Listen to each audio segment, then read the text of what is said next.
Okay. I know you. Okay. The board met in closed session this evening at 5:30 PM to discuss matters that fall under the following categories that are exceptions to the Illinois Open Meetings Act. Personnel matters, exception C1, specific personal appointment, employment, compensation, performance, dismissals. Closed session minutes, exception C21, review and approval of closed session minutes. And personnel matter, exception C1, specific personal performance. At this time, I would like to ask for a motion to go into open session. So moved. Second.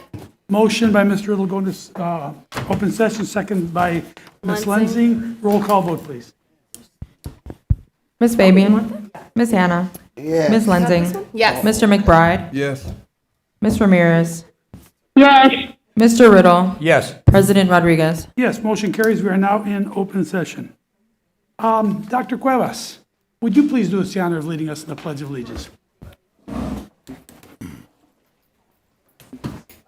Pledge allegiance. United States of America and to the republic for which it stands, one nation, under God, indivisible, with liberty and justice for all. Thank you very much. Please be seated. Next item on the agenda, President's report. I do not have a report for tonight. Student board member report. We do not have our student board member report, but the next item on the agenda is appointing our two new student board members who are here tonight.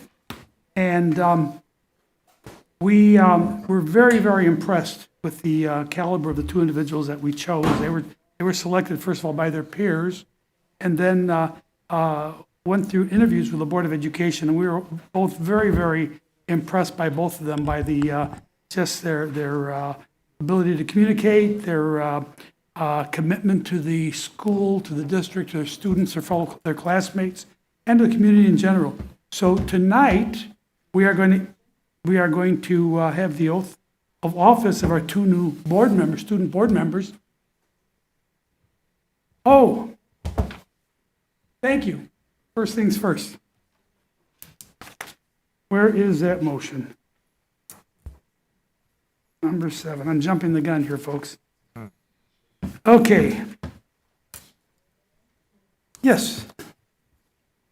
I will read this, since this was a board action. The recommended action is that the Board of Education appoint Waukegan High School rising sophomore Trinity Hemphill from the Brookside campus and rising junior Adrian Jimenez from the Washington campus to serve as a student board members during the 2026-2027 school year. I make a motion. Motion by Ms. Second. Hannah. Second. By Ms. Lenzing. She beat you to it. All right. Any discussion on that motion? I'm sure we have.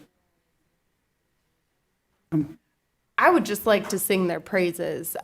Just publicly, we can't say much about what happened in the interview process, but all of the candidates were very strong. It was not an easy decision, but we did select two very qualified, and I'm proud to say exciting candidates to join us on the board. Their motivation is extremely clear. Their intentions and their desire to not just better our school environment for themselves, but for their peers and generations to come. It was just very moving. So I really appreciate that both of you applied and you really excelled in the interview process. So I'm excited to have you join us up here. Thank you. Any other comments? Okay, can we have a roll call vote, please? Ms. Fabian? Yes. Ms. Hannah? Yes. Ms. Lenzing? Yes. Mr. McBride? Yes. Ms. Ramirez? Yes. Mr. Riddle? Yes, most definitely. President Rodriguez? Very enthusiastically, yes. Motion carries. We have two new student board members. I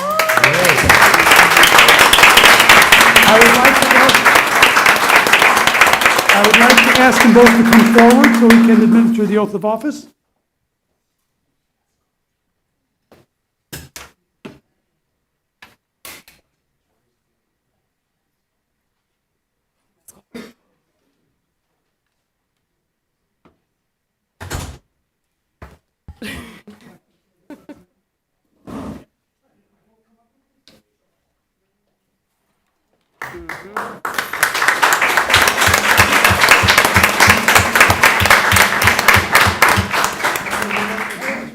Oh, thank you. Now you can hear me.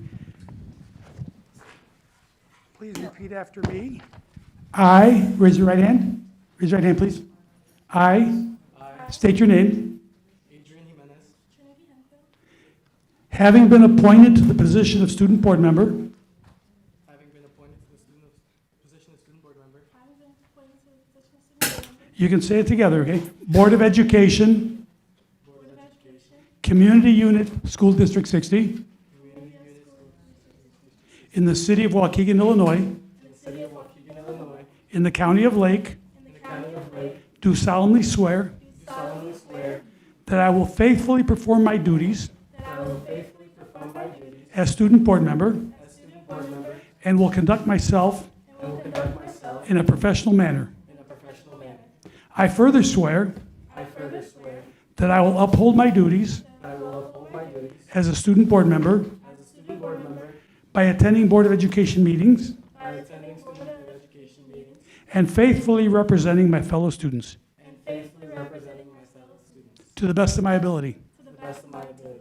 I shall encourage and respect I shall encourage and respect the free expression of opinion the free expression of opinion of my fellow board members of my fellow board members and others who seek a hearing before the board, and others who seek a hearing before the board, while respecting the privacy while respecting the privacy of students and employees.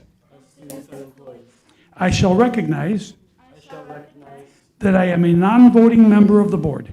that I am a non-voting member of the board. However, However, I am encouraged to lend my opinion I am encouraged to lend my opinion to board discussions, to board discussion, and I shall remain respectful and I shall remain respectful to community members, to community members, my fellow students, my fellow students my teachers, and teachers, and all district employees, and all district employees, and I will not attempt to use my position and I will not attempt to use my position to exercise influence to exercise influence in matters unrelated in matters unrelated to my duties as a student board member. to my duties as a student board member. Congratulations, you're now officially student board member.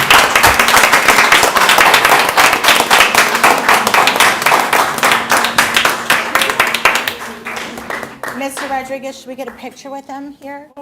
Can we, Go down? yeah, let's all 'Cause go down behind so the we get dais a picture because we,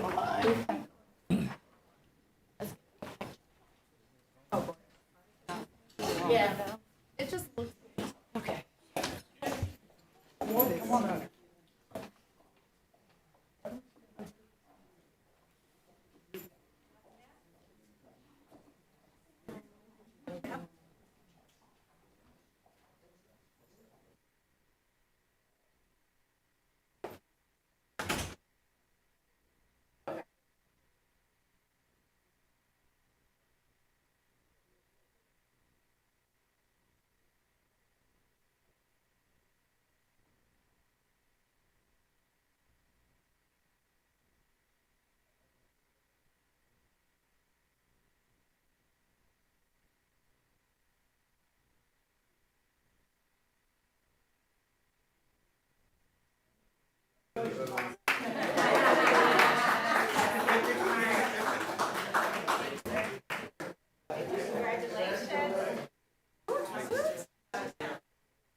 All right, so we have one seat here and we have one seat down there. So wherever you feel comfortable.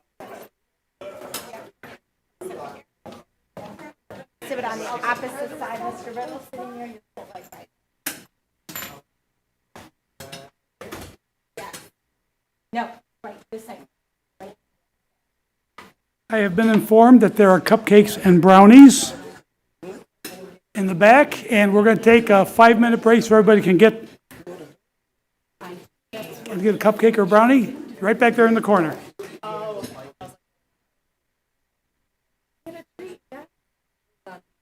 Treats in the back. No, where do I take it? It's gonna be a long. And let them get cupcakes and brownies. Oh, you want to look in Yeah. a minute? Hey, You guys want to go grab your cupcakes and brownies? Yeah, for sure.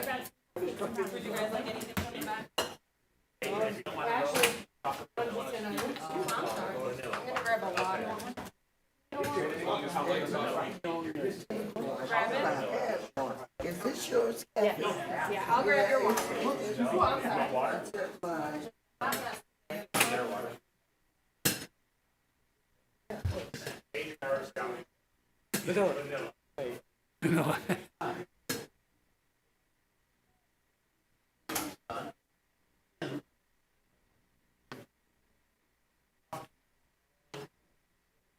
Are these the official copies here?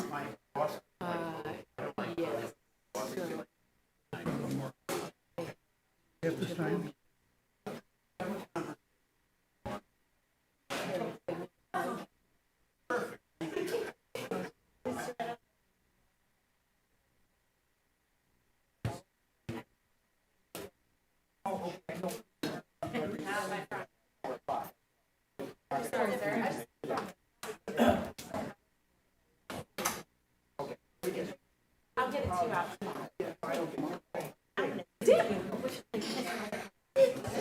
I apologize, Emma.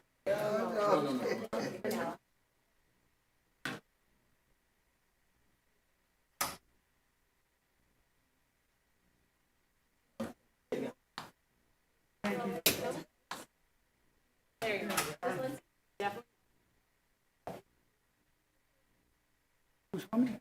Oh. Oh, wow.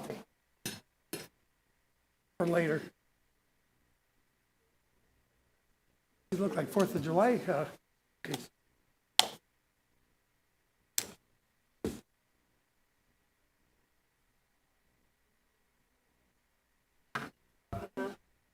Okay. No. Witness. Okay.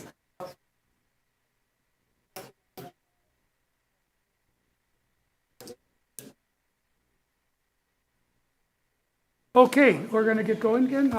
We're not. Jazz here? I'll wait for you to get back. But you can read it. You gonna ask for it, we ask for it to be held over? It's not, we can't. Yeah. It's not on, is it on the agenda? Because it. Okay.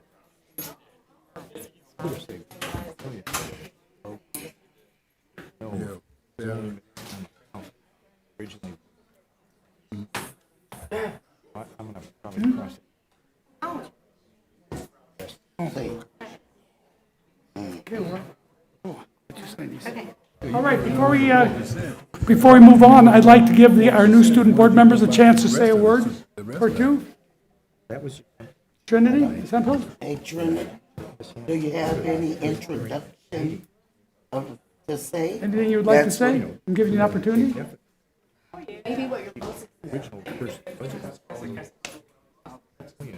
Kathy, these go back to you. Right, speak from your heart. No fear. Well, you know, it's on that contract. Can we simmer down? Okay, we're gonna get going again. You gonna pass? Thank you. Hello, I'm gonna ask. I'm Trinity Hemphill, a current freshman at the Brookside campus. I'm very excited for this meeting and very excited to state my thoughts that could help better the Waukegan high schools. I am so grateful for this opportunity to be here and help not only express my opinions, but express my fellow students' opinions on what they feel can help better the school. So, yeah, thank you guys. Thank you, Ms. Semple. Mr. Jimenez? Adrian, you want to speak right into the mic? Hello, everybody. I'm Adrian Jimenez. I'm a rising junior and going to be your Washington Student Board member. I am so grateful for this opportunity to be a voice to my fellow students at Washington and hope to improve the school over there for everyone there. Thank you all. Thank you very much. Okay, item 8, special recognition and presentations. I see none. Number 9, approval of minutes. We have 4 sets of minutes, and we're going to vote on them separately because I'm not sure if everybody was at all the meetings, so let's take them one at a time. The first one is the approval of the minutes for the regular open session meeting of April 28th, 2026. I make a motion that we, Motion approved by Ms. Hannah. We have a second? Second. Second by Mr. Riddle. Any comments, questions, changes, corrections to meeting minutes? Roll call vote, please. Ms. Fabian? You said we're doing just A? Just A. Yes.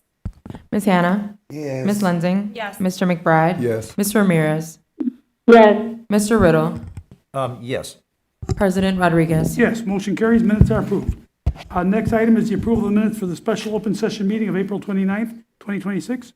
I make a motion for the approval of the minutes for the special meeting of April 29th, 2026. Motion by Ms. Hannah. Is there a second? Second. Second by Ms. Fabian, or was that Ms. Lensing? Fabian? Ms. Fabian. Okay. Any comments, questions, corrections? Roll call vote, please. Let me just ask, was that the 20, that was the 26th you said? The 29th. 29, okay, 29, okay, no, fine. You was here. You have any corrections for No, us? I don't, no, I Okay. don't, that was fine. Can we have a roll call vote, please? Ms. Fabian? Yes. Ms. Hannah? Yes. Ms. Lensing? Yes. Mr. McBride? Yes. Mr. Ramirez?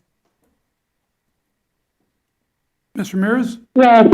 Mr. Riddle? Yes. President Rodriguez? Yes, motion carries, minutes are approved. Next item is the approval of the minutes for the regular open session meeting of May 26, 2026. I make a motion to approve the Motion approved by minutes. Ms. Hannah, Second. second by Ms. Fabian. Any comments, corrections, changes to these minutes? My question on those for the 26th was, I had read a letter into the minutes, and I wondered if that could somehow be attached. That was a letter to the board members. I wonder if that could be attached to the minutes.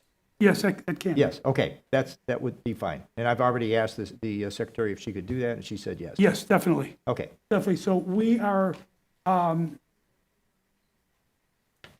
made the motion, Ms. Hannah?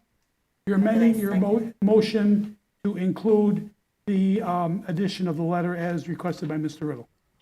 I amend the motion to include the addition to Mr. Riddle's notice, letter to the Board of members. Education, right. Thank it you, was Ms. a Hannah. May 20th letter that was. the that I May sent. 20th letter. To the May 26 minutes. That I read into the minutes on May 26th. Right, yes. and Ms. Fabian, you are motioning that amended? Yes. You're seconding the amended motion, okay. Roll call vote, please. Ms. Fabian? Yes. Ms. Hannah? Yes. Ms. Lensing? Yes. Mr. McBride? Yes. Mr. Ramirez? Yes. Mr. Riddle? Yes, President Rodriguez? Yes, motion carries, minutes are approved. Next item is the approval of the minutes for the open session of the special meeting of June 1st, 2026. motion to approve. Motion approved by Mr. Riddle, Second. second by Ms. Fabian. Oh, you weren't Any here. comments, corrections? Was that Ms. Fabian? Yes. Okay. You weren't Any here. comments? Can you confirm the changes? date, please? Yeah, I wasn't here. She just I passed can, it. She I can can move make it the motion. I'm I sorry? just can't vote. Oh, Ms. Ramirez, you're asking for the date? That's June 1st, 2026. She You was were not absent. here. Thank you. She was not present at that meeting? No. Okay. Ms. Ramirez, you were not present at that meeting, so you would pass on that one. Yes, thank you. Okay. No, any comments, corrections, changes to those minutes? Roll call vote, please. Ms. Fabian? Pass, I was not here. Ms. Hannah? Yes. Ms. Lensing? Yes. Mr. McBride? Yes. Ms. Ramirez? Pass, I was not in attendance. Mr. Riddle? Yes. President Rodriguez? Yes, motion carries, minutes are approved. Item 10, opportunity for public comment. You have a sign-up sheet?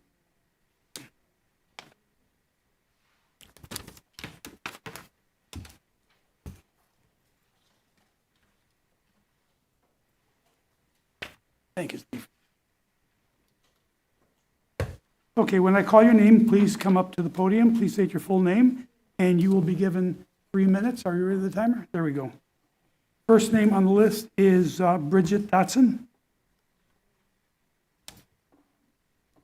Hello and good evening. At first, I'd like to request an interpreter because I'm going to speak on behalf of the wraparound. A majority of our participants are Spanish speaking. They receive their services in Spanish. So for inclusion and equity, I would like to request an interpreter to communicate what I'm saying. And Okay. I don't think I'll need the full 6 minutes, but again, I want our participants to be included.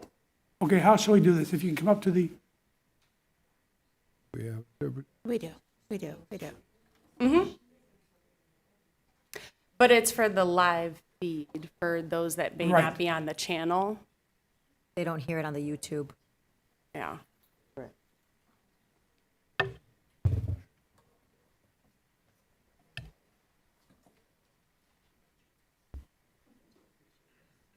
Okay, you have 6 minutes on the timer. Okay, thank you. Thank you. Good evening, everyone. I am Bridget Dodson. I'm the Director of the Wraparound Center Services. Buenas tardes, yo soy Bridget Chanson, la directora de los servicios de abajo. After deep reflection of attending the Budget Committee meeting presentation last Thursday, Después de haber presentado, en la asistencia en la junta del presupuesto el jueves pasado, I feel it incumbent upon me as a professional, as a y leader, pienso que el comentario de mí como profesional y como líder, as a person who 3 years ago was entrusted with such a magnificent opportunity como una persona que hace 3 años se me dio la oportunidad de tener esto a mi cargo, to bring a financial opportunity, words on paper, a vision and idea to trabajar, fruition. de traer una oportunidad de ver la visión y de trabajar y traer you said in addition to So this is And an a addition. So, to bring an idea, a vision. de traer una idea y una visión. Okay, so I'm going to learn it, and just stop me. Just stop me. The presentation, as detailed and comprehensive as it was, La presentación fue comprensiva como fue generated questions, y generó muchas preguntas, thoughts, and concerns, pensamientos y preocupaciones, even from our Board of Education. aún para la mesa directiva. And so as part of my reflection, I Como thought, parte de mi reflexión, yo pensé, if our Board of Education has questions and si la mesa concerns, directiva tiene preguntas y preocupaciones, then as an advocate, I have to Entonces, think about the participants. yo como abogando por los demás, quiero decir lo que yo pienso de esta presentación. And dispel what I'm able to do in terms of their concerns and questions about the services Y también para aclarar las preguntas que tengan acerca de los servicios of Wraparound Center. del centro Wraparound Center. del centro de servicios completos. Okay. So to our participants, Para 2 de nuestros participantes, 200 and plus that we've touched a since opening. 200 más personas que nos comunicamos desde que se abrió. What was communicated last Thursday Lo que se comunicó el jueves pasado is that services will continue. es que los servicios van a continuar. To the Board of Education, Y para la mesa directiva, our superintendent and our executive leadership, la superintendente y nuestros líderes ejecutivos, we discussed the why y hablamos de el por qué for the budget presentation and the actions that were recommended. por la presentación del presupuesto y las cosas que se recomendaron. To some degree, the how Para cierto grado de el cómo was communicated, se comunicó, which translates to, to quote the superintendent, writing the district, lo que mandó a lo que la superintendente escribió para el distrito, reductions across the district. reducciones en todo el distrito.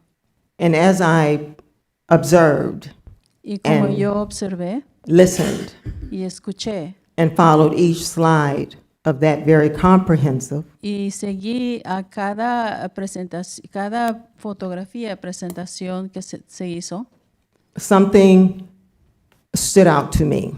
algo que me llamó la atención.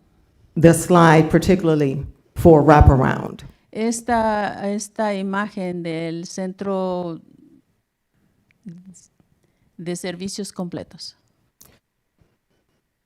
The other slides listed positions currently held, Y las otras posiciones mostraban posiciones que ahorita se tienen vacancies y in those particular roles, y las vacancias que están en esas específicas acciones que se van a hacer. what would be recommended, the quantity, the quantity that would be recommended for reduction, la cantidad que se recomendó para que haya una reducción de esos servicios and a remaining total. y el total que quedaba. However, Sin embargo, the wraparound slide la imagen que represaba al programa de servicios completos listed 2 positions. mostró 2 posiciones.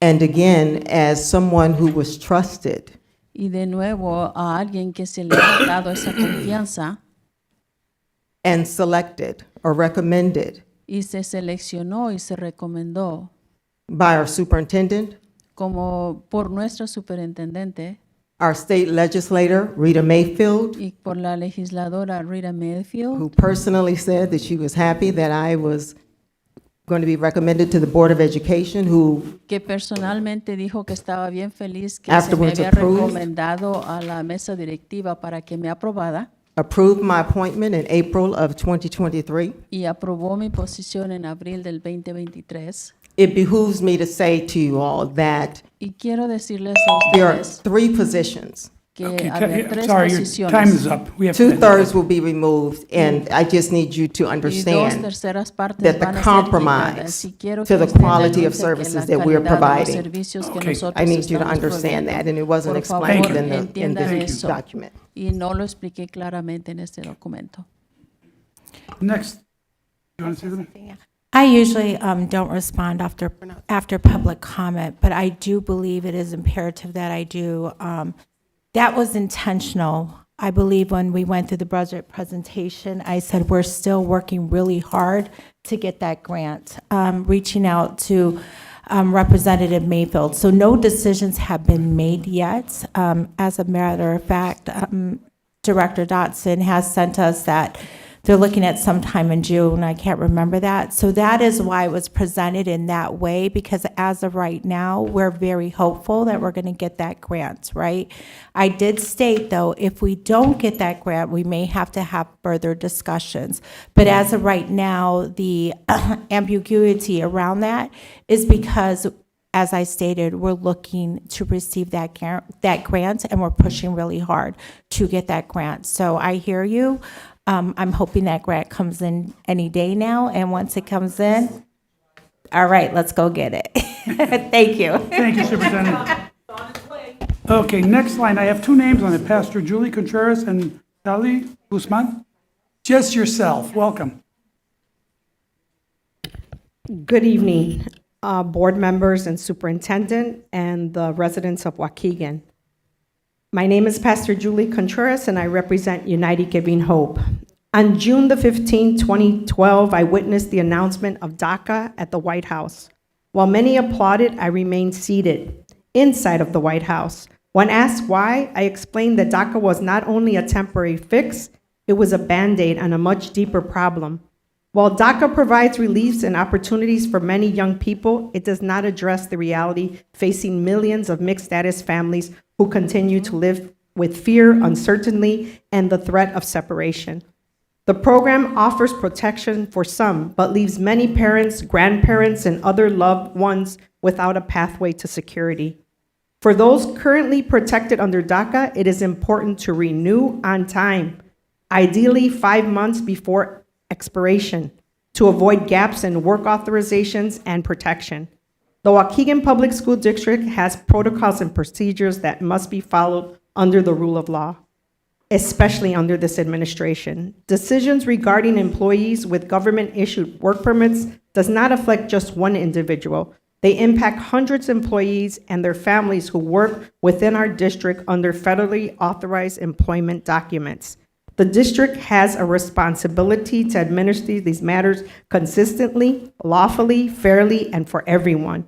Today, my position remains the same. DACA is not a permanent solution. We need meaningful immigration reform that keeps families together and provides a humane pathway to legal status for all. Our communities deserve more than temporary relief. They deserve lasting security, dignity, and stability. And lastly, I would like to also thank our superintendent for the excellent work that she has done to help children, U.S. children, who are part of mixed status families that are affected by this current immigration crisis in our Waukegan Public School District 60. Her commitment shows us that she cares, loves, and steps out from behind that desk to come into our churches, our homes, when we're facing these crises. And I end with a prayer. I ask Father God to heal the United States of America. Amen. Thank you, Pastor Contreras. Rayon Edwards? Good evening. Well, I wish I can get up here and say that I'm proud of the superintendent. And I will hope the same way you show up for them babies, you show up for my babies. Tonight, we're getting ready to vote on 2 contracts, the superintendents and the lawyers. How many times has Mr. Vukovic got up here and spoke about the minutes and things of that nature, and things not being on time? We pay this lawyer almost $250,000 a year. Literally, y'all. And every time the district go through something, we got to bring another lawyer in to litigate. Why? What we paying her for? 10 years, dear, you've been with us. 10. Not 1 year, as I stood up to 4:30 in the morning last night, not 1 year have we met the state level. Not one. And so now you asking us for another 5 years. Just want to remind you, you're in charge of this district, right? You believe in the work that you do, right? Mm-hmm. So why the hell did you send your son to Carmel? Mm-hmm. You in charge there. You selling my community a product that you won't even buy for your child. Mm-hmm. Is any of y'all understanding that? Is any of y'all getting that? Because just like them babies going through what they going through with ICE, do you know what my babies go through when they live in this community? Every damn gun violence, every shot. Do you know how many babies parents I got to meet at the hospital because they got to bury their babies? Who's advocating for us? And I want to make this very clear. I'm very compassionate about what's going on with my brown community. But the same way that I'm being passionate about them, I need somebody to be passionate about us. Because when I stand with them, I expect them to stand with me. And it's not happening. Tonight, I'm asking this board to do us a justice. The taxpayers is responsible for those salaries. Have anybody looked around, Waukegan? Have you looked? Have you did any research? Any? Because some of our numbers are worse than the national average, especially when you're talking about poverty. I told all of y'all about 2 years ago that she was bringing Rodriguez back, who's an opportunist. She was bringing Carolina Fabian back, who's an opportunist, so she can have a rubber stamp board. And Ms. Ramirez, I apologize for what you're going through, dear, but if you're not well enough to come in and sit at this meetings, I'm going to ask you to do this community a favor, honey, and step on down. You ran saying that you can do this work, and you're not here. You're never here. You're always on the phone. That's not doing the work. We went through that before. Jeff, I've been knowing you all my life. Tonight, what you do gonna matter to this community because we're talking about it in the barbershops, the beauty shops, and the liquor stores. I'm watching. Thank you, Mr. Edwards. Chester Mikrowski.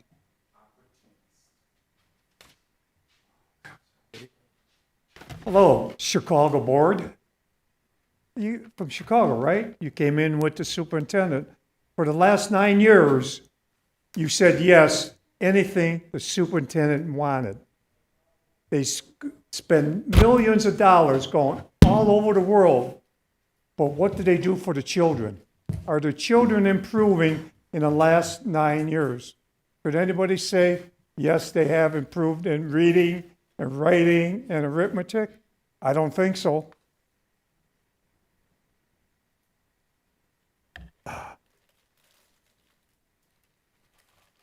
And I understand that the superintendent and the people underneath her, the administrators, who make as much as she, they have to make more than the governor, that they have to pay a tax to the state.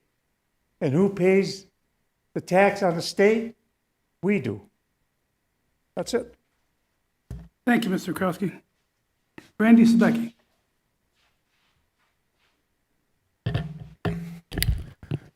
Good evening, everyone. So first off, y'all got to stop with these meeting changes. Is it Monday? Is it Tuesdays? We just went over this last week with the budget hearing. It affects the community too for us to be at these events, and you guys keep switching it up with very little notice. So I want to talk about the superintendent, the contracts tonight also. 10 years. What has it gotten us? 16% reading level? Like Mr. Rayon said, ain't even meet you. Mr.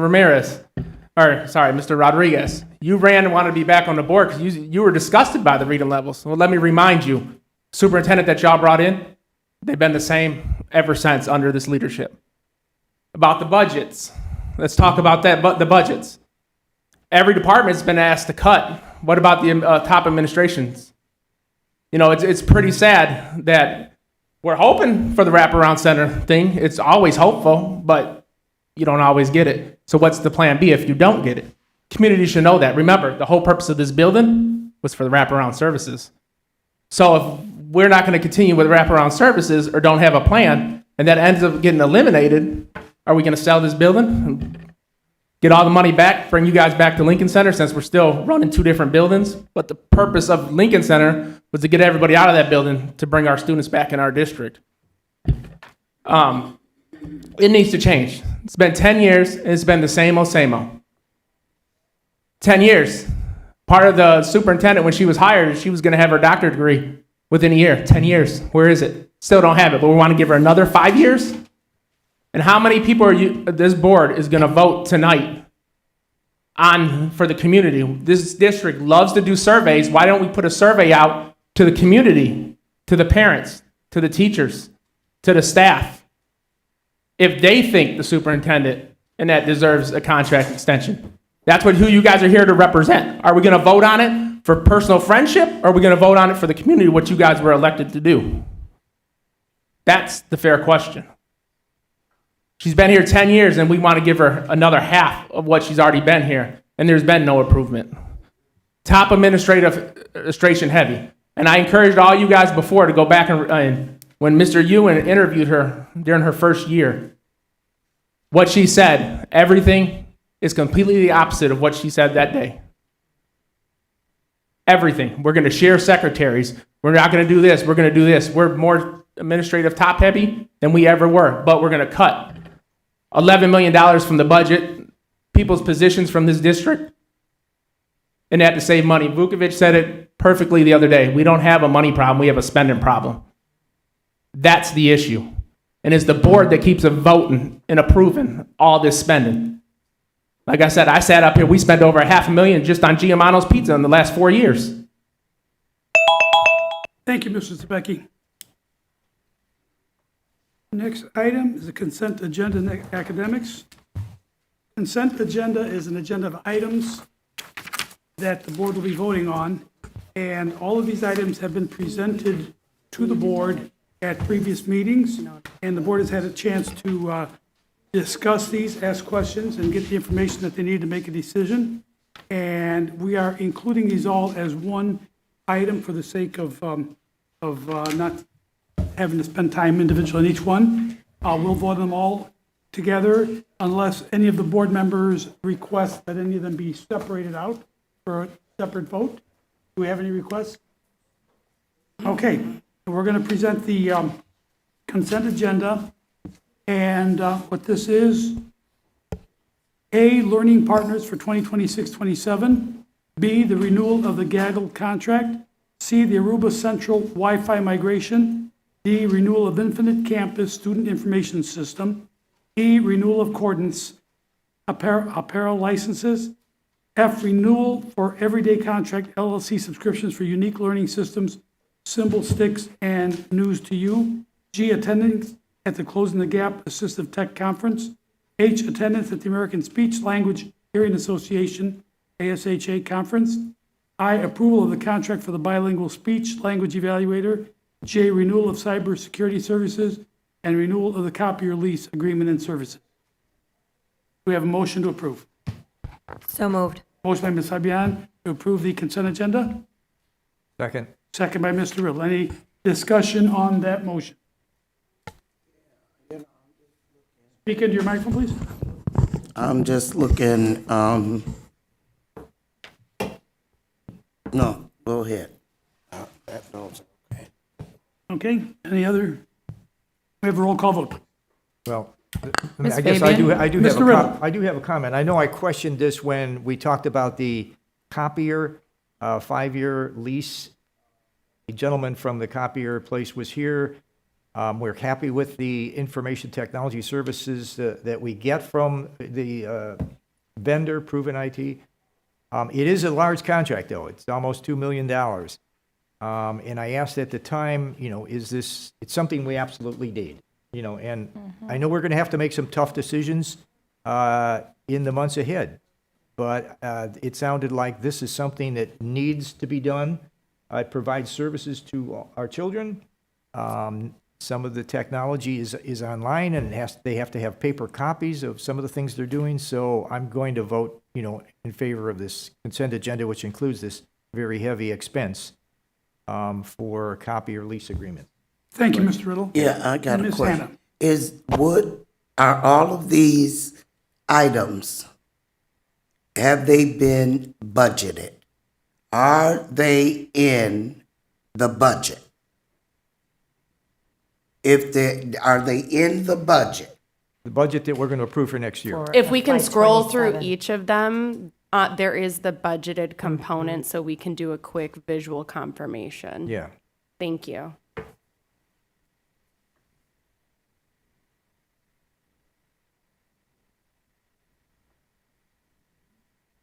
And I guess clarification on this one, the education fund doesn't say that it was. Right. Okay, we're still going through them? And then I apologize, Ms. Hannah, just so I understand your question. Do you mean budgeted for the school year 2025, 2026, or this coming year 2026, 2027? For the budget that we have been talking about, Okay. that is going to be in deficit status. Has it been budgeted? You have the technology director over there. He should be able to ask that question. It's not all about the technology. I asked about all. Well, you should be able to answer the question. No, I'm saying. all of the agenda items. Oh, okay. I want to know if they are in the budget. Ms. Polk, majority of these are contracts, so do you want to speak to that? I know you don't have, you may be leery because you don't have the budget in front of you. That's what I'm thinking too, but. It was just the one that said no, right? Yeah. If she could Board just search President, that. board It didn't members, have it. superintendent, community and colleagues, I do not have the budget in front of me, but that is one of the things that my office do, especially before we come back to the next budget workshop. We're going to look at the numbers that are presented to you tonight and verify that those amounts are in the budget. But those are contractual obligations that are renewal. And the assumption that I have, I cannot definitively say yes, but the assumption that I have is that those are in the budget. You want to speak? Okay, and thank you, Ms. Polk. And as I said, Dr. Cuevas, this was not directed at you. This was directed at all of the agenda items. Okay, and so that's what I'm talking about. Yeah. So, Dr. And unfortunately, we did not get a complete, accurate answer, whether they are in the budget or not. And I got an issue or concern with that because it kind of happens all the time. We voting on something and we don't have all of the complete information. Therefore, we're voting in good faith.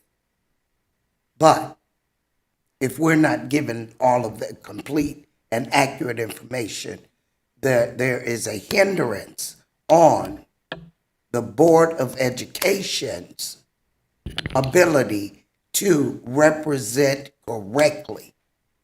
And so, I don't know. Yeah. Can I respectfully say, I'm just going to ask the Board of Education that if you ever, we have a protocol that if you have a question, if you send it in prior, we will have it answered. We did not get this question. No, And you that is didn't. why, and I'm not, no fault of anyone, I'm just giving the context of how we work together. We did not get that question, hence why Ms. Polk would have had her budget information here and ready to answer that question. So she doesn't even have her laptop with her. So I know you pulled out the IT part, and Dr. Cuevas could answer if that's in, because we went through your budget, and there was contracts for those line items in your contracts. I see you shaking your head. And then I'm going to turn it over to Mr. Riddle. Well, I need to say something in reference to the, about sending in questions. I've never followed that because as a board member, it is about the Open Meetings Act, a question in reference to spending taxpayer public money is not supposed to be send in the question and the public doesn't know what I am asking. So I don't do that. I ask my question in public so that the public can hear it. Noted, Ms. Hannah.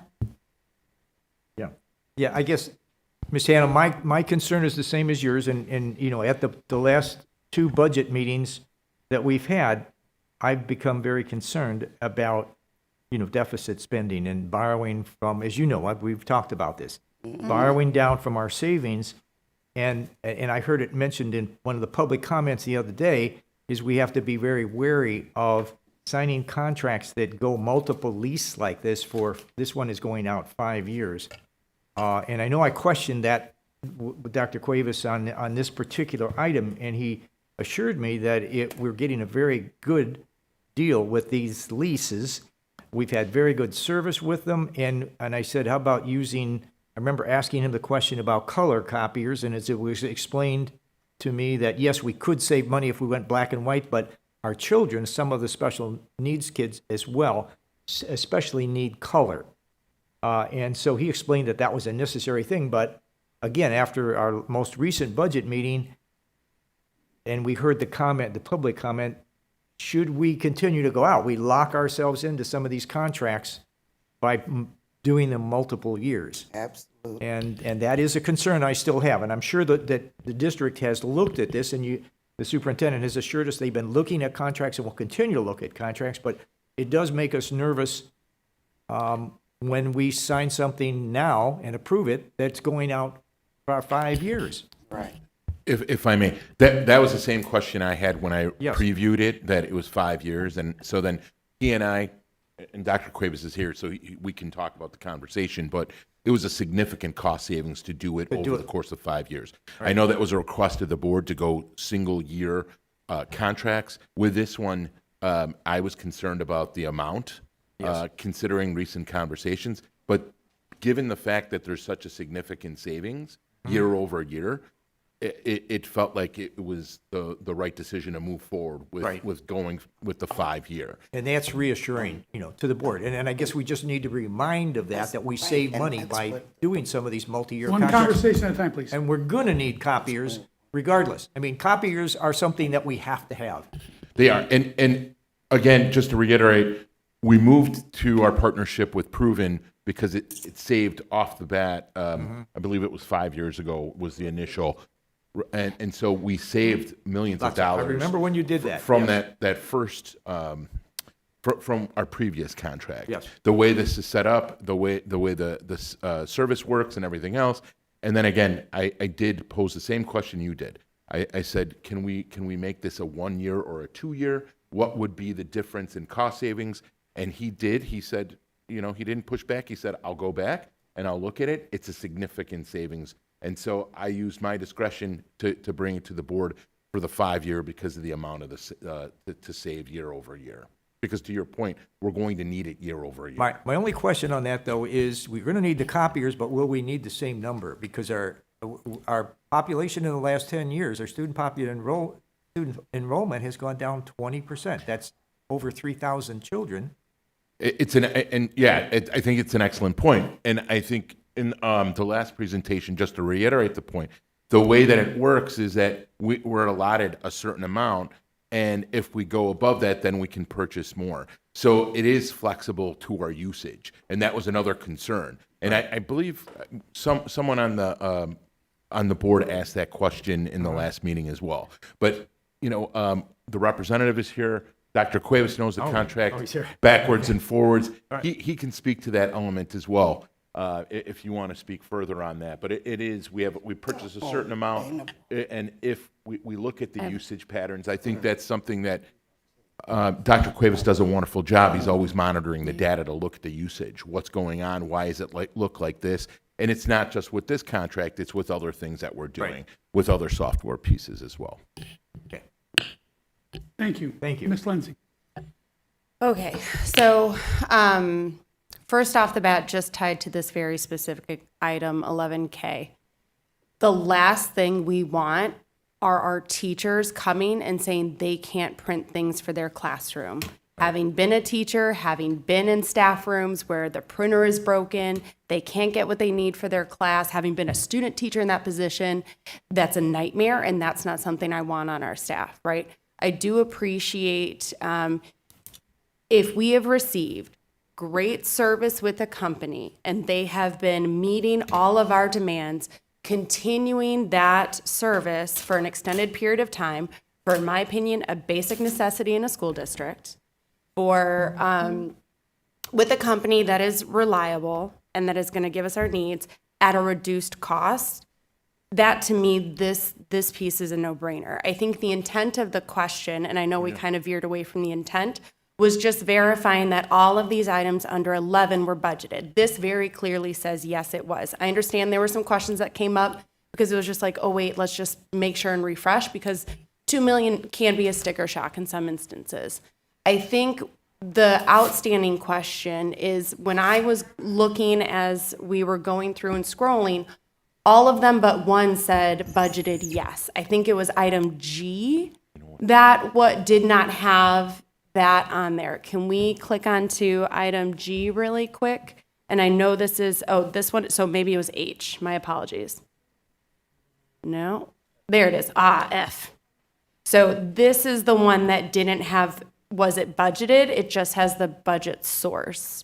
So I think that's the only one that's in contention because it wasn't previously budgeted. If I'm mistaken, Ms. Hannah, please feel to correct me. No, that's right. And this issue, my question was not specifically surrounding Dr. Cuevas' IT department. It was in reference to all of number 11 consent agenda, academics. Yes. And so to answer your question, yes, these items were budgeted. So they were put into the budget. Ms. Fabian. I just want to clarify a statement. When you stated that the board had asked to go to single-year contracts, I don't remember us stating that. I know we've asked that for particular items. So I just want to go on record. For me, I don't agree with that for the reasons that Ms. Lensing stated. When we know that we have something that we have to utilize every single year, this is one way that we can mitigate costs, because we know costs are always rising, right? So 5 years from now, what is this going to cost? Yeah. We don't know that. So this is one way for us to mitigate that cost, to say we're going to have this particular budget and it's not going to rise beyond that unless we go past our limit, right? But you've done the research on that.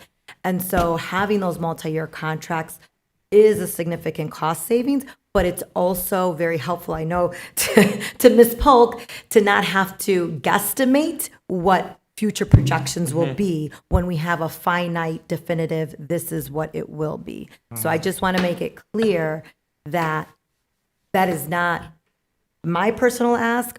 If we can save, and it's something that clearly we need copy machines, like that's not going away anytime soon. How many and how much we're doing is going to probably change, especially with some of the other apps that we're getting. But again, if it's something that we know is going to be used over time, I'm all for looking for those cost savings in multi-year contracts. Right. Thank you. Great point, and I just want to reiterate, again, we use our discretion, and it has been mentioned several times that it would be good to look at it, and that's what we do. That's what I do, is I use my discretion. If I need to bring forward a 2 or a 3 year, then, I'll advocate for that and give justification just like I did for proven. But yes, there are times when 1 year is beneficial if it's something new too, and we want to make sure that we're getting our money's worth. So, but thank you for bringing that up. Hey, can we have a roll call vote, please? Fabian? Ms. Hannah? Yes. Ms. Lensing? Yes. Mr. McBride? Yes. Mr. Ramirez? Yes. Mr. Riddle? Yes. President Rodriguez? Yes, motion carries. The consent agenda for academics is approved. Item 12 is a consent agenda for operations. Once again, this is an agenda of items that have been previously presented to the board. The board has discussed them in previous meetings, has had the opportunity to ask questions and get additional information as needed. And these are considered items that are non-controversial, and they are being put on this agenda as one item to vote on all with one vote, unless any of the board members would like to request that any of them be separated out. Do we have any such requests? Okay, in that case, consent agenda for operations consists of approval of the renewal of Network Technology Innovations, NTI, service agreements for 2026, 2027. B, approval of Informed K-12 one-year renewal. C, approval of West Publishing, DBA Thomas Reuters, Inc. And D, approval of pedestrian pavement improvements at 5 elementary schools. Yes. Carmen Buckner, Okay, go ahead and do that. Greenwood, H.R. McCall, Whittier, and Littlefort. Okay. And Do we have a motion?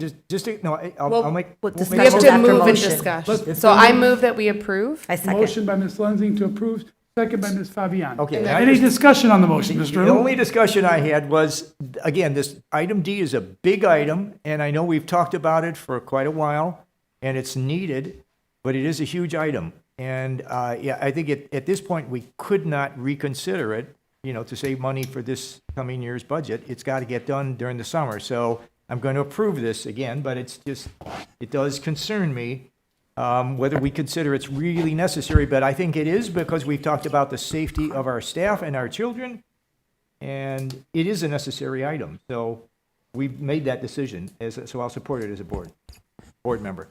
In some of these schools, like Carmen Buckner and Greenwood, we're actually talking about the paving in the back where the children play. Yes. And it's just so, it's so old, it's cracking, and Right. kids are falling, et cetera. Danger. So I just wanted to bring that to your attention. Thank you, Ms. Thank you, Lensing. Superintendent. I'm very much a safety first type person, ad nauseum in some ways. And so I think while yes, the ticket price may look high, I think the investment to ensure that our students, their families and staff are safe while on our property is of utmost importance. Thank you, Ms. Lensing. One question. Anybody else? Ms. Hannah? And as I'm looking, and hopefully all of these items, they were bidded out. I see bid amount. And so they went through the appropriate bid process, correct? Okay. But Mr. I do Moulton, have how do to you- ask the question about, in reference to McCall. Are we just doing the sidewalk, or are we doing a turnaround for buses? We are not doing the turnaround at this time, Ms. Hannah. And so we're going 125,000 for a sidewalk? Mr. Moulton, will you come and explain the project, please?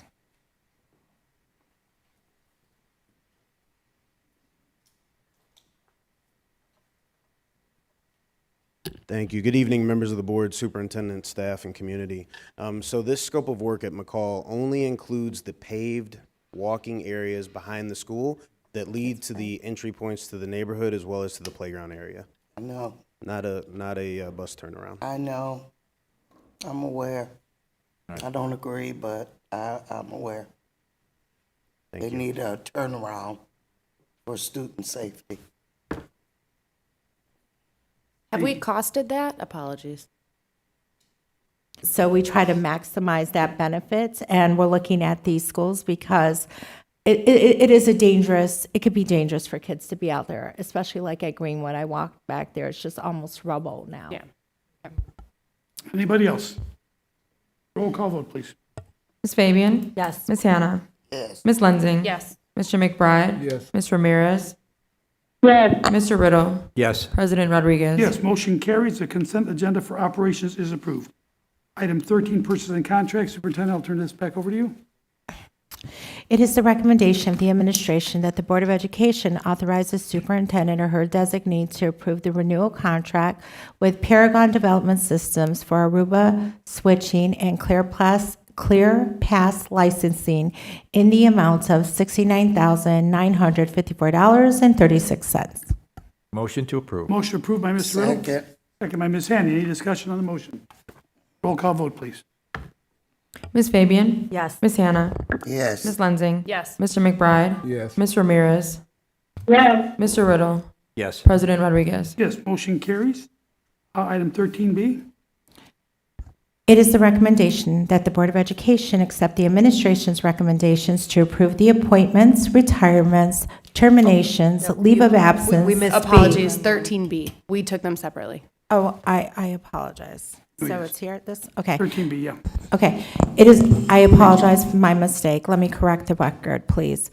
It is the recommendation that the Board of Education approve emergency asbestos removal at Lewis Middle School to be performed by M&O Environmental Services at a proposed value of $87,500 plus a 10%, $8,750 contingency for a total project cost of $96,250. Motion to approve. Motion approved by Ms. Lensing. Second. Second by Mr. Riddle. Any discussion on this motion? Yeah, Mr. McBride. what's going on with the asbestos over at Lewis? Mr. Moulton?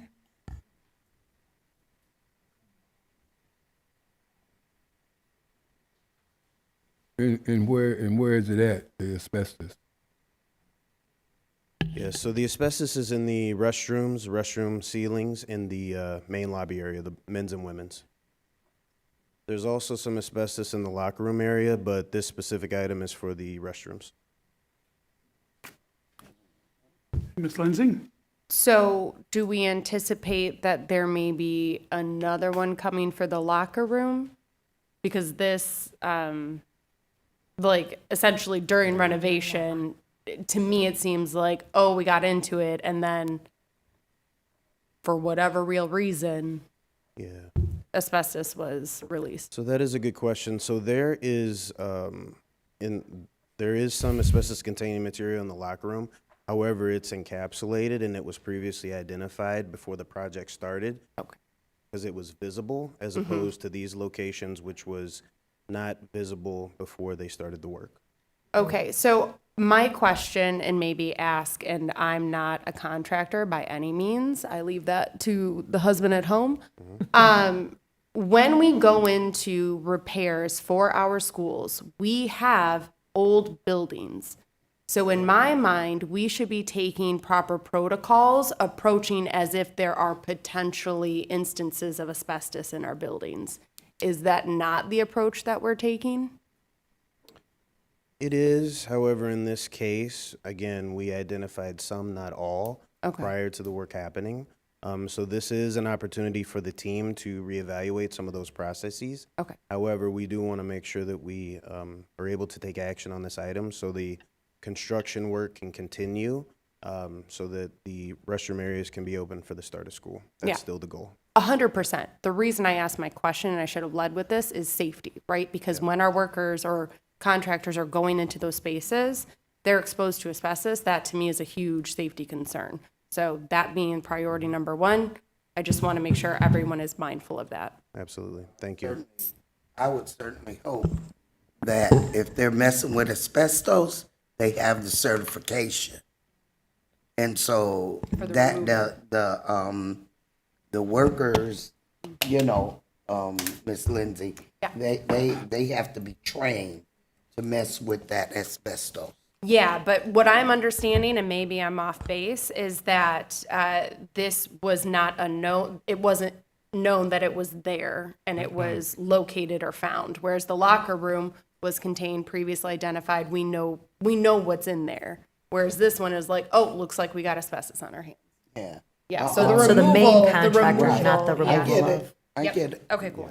Ms. Fabian? So I just want to clarify, because I believe that's why we have a contingency in case there are surprises or things that pop up while we're doing any kind of remodeling. So I see there's a 10%, for example, on this one. So when we were doing the renovation, does that contingency fee not also go towards this action item then? Because it was found while doing that renovation? So it could. The reason why we're bringing this agenda item forward is, one, it's a separate contract with a separate contractor. Okay. But also, when we came last month for the original agenda item, the 10% was 10%, it was $98,000, so 10% of $989,000 project. So this, the value of this is essentially that. So we're still very early in the project. If we identify other things that may need to go to contingency, we wanted to bring this forward as a standalone because we may have other items that exceed the difference of that amount, which is about $10,000. Okay, thank you. Thank you. Anything else? Roll call vote. Ms. Fabian? Yes. Ms. Hannah? Yes. Ms. Lensing? Yes. Mr. McBride? Yes. Ms. Ramirez? Yes. Mr. Riddle? Yes. President Rodriguez? Yes, motion carries. 14 personnel items. A, renewal of contract for excess workers' compensation insurance. It is the recommendation that the Board of Education accept the recommendation and proposal for Safety National for the district's excess workers' compensation insurance coverage for the 2026 through 2027 school year at a cost not to exceed $236,128, and authorize the superintendent or her designee to execute the required application and contracts. I make a motion Motion to for approve by Ms. Hannah. for us to renew the contract for the excess workers' compensation insurance. Second. Second by Ms. Lensing. Any discussion on the motion? Yes, that, I certainly hope that we are going to,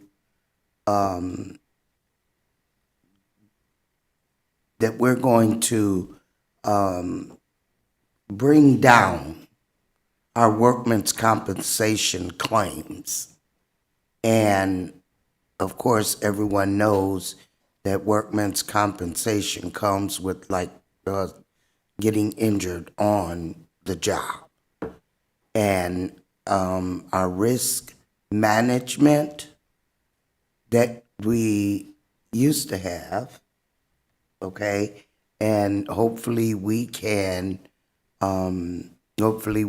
get some strategies in place where we're able to bring the workman's compensation claims down.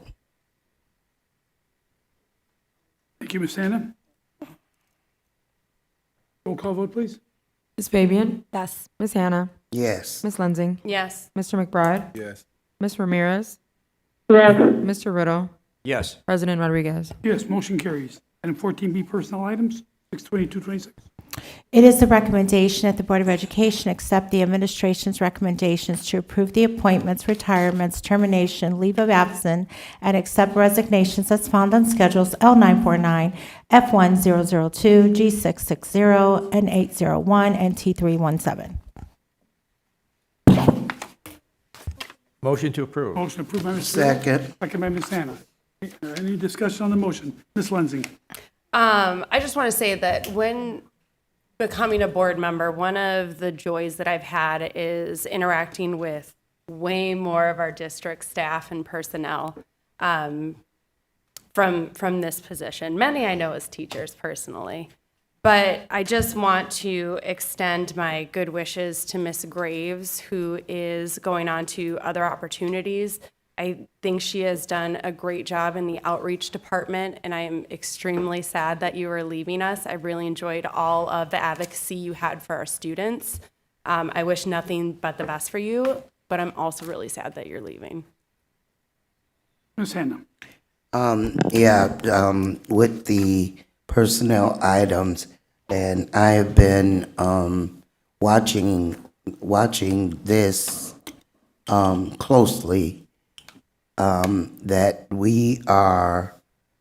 there were no appointments for certified staff, but there are a number of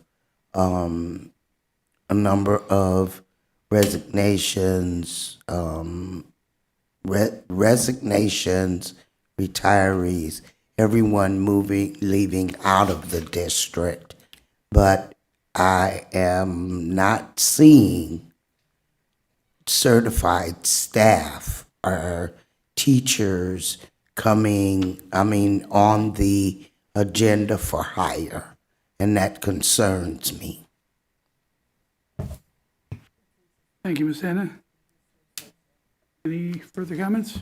Roll call vote, please. Ms. Fabian?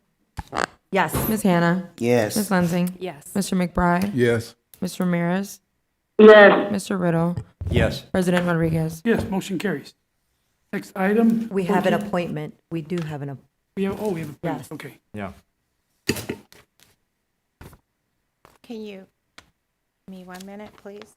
I mean, he's in the audience. We gotta give him his. Give me 1 minute.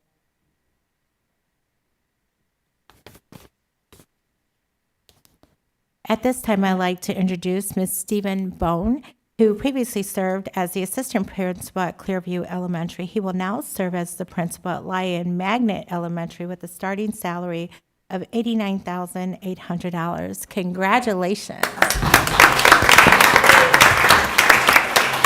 Congratulations. Good luck. They can watch. License. He said his family can be here. They're at a baseball game. Congrats.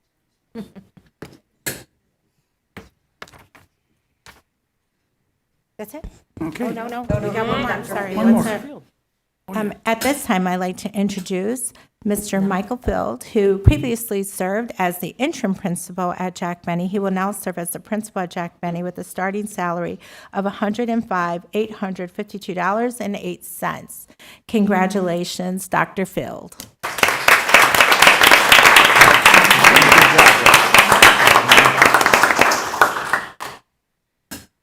Okay, moving on. Item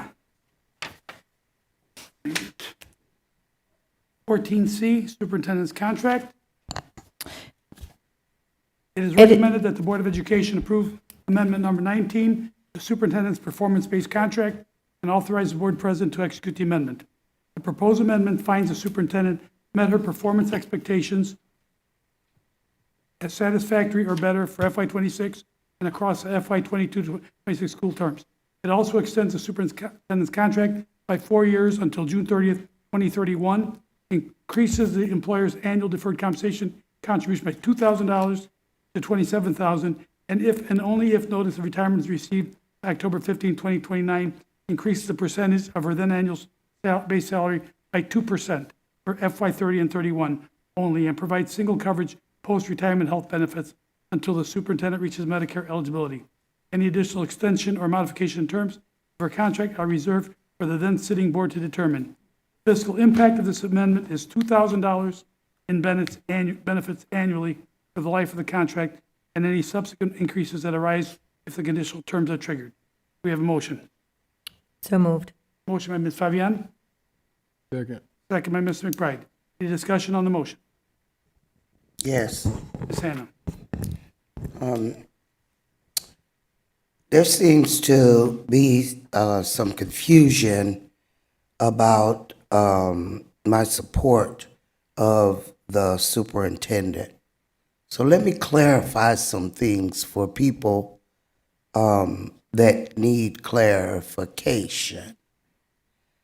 My lack of support does not come from any personal view, but from my long-standing belief that I am here to represent what is in the best interest of students, the school institution, the community, and the taxpayers who pays for the education in Waukegan.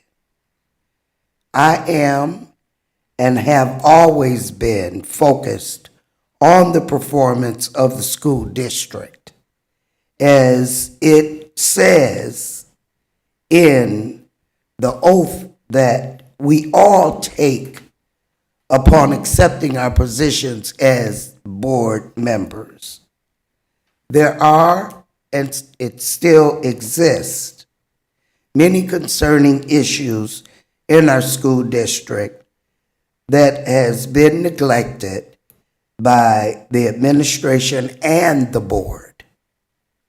My biggest concerns are the lack of student academic improvement, the overspending of public funds that have plummeted the budget into deficit levels.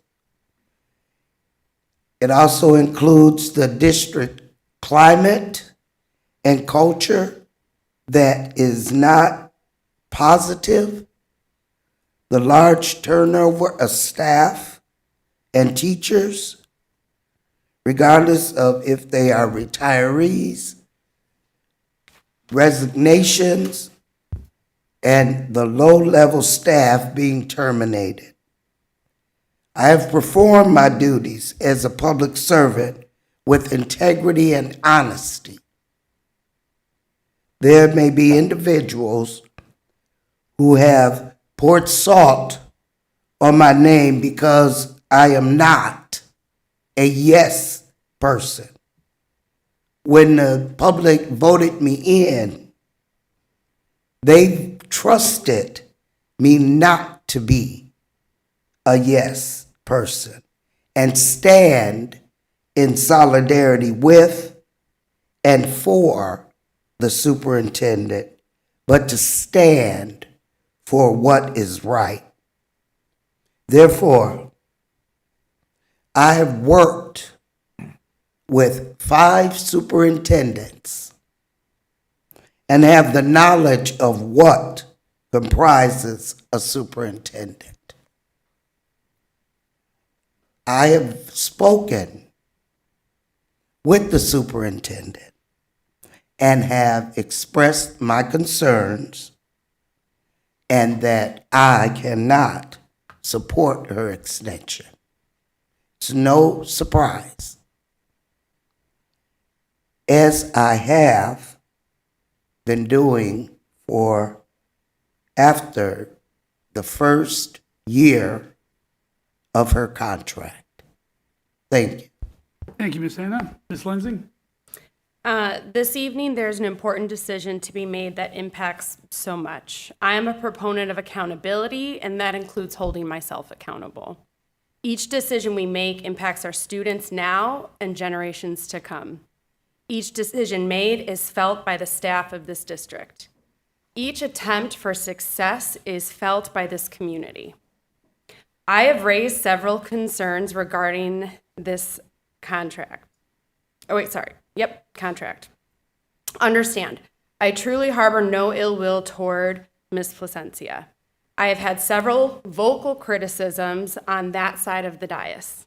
I have campaigned hard to be a part of this board to ensure we had high student achievement, support for teachers and staff, accountability, appropriate use of resources, and a safe, secure, and healthy climate for Waukegan Public Schools District 60.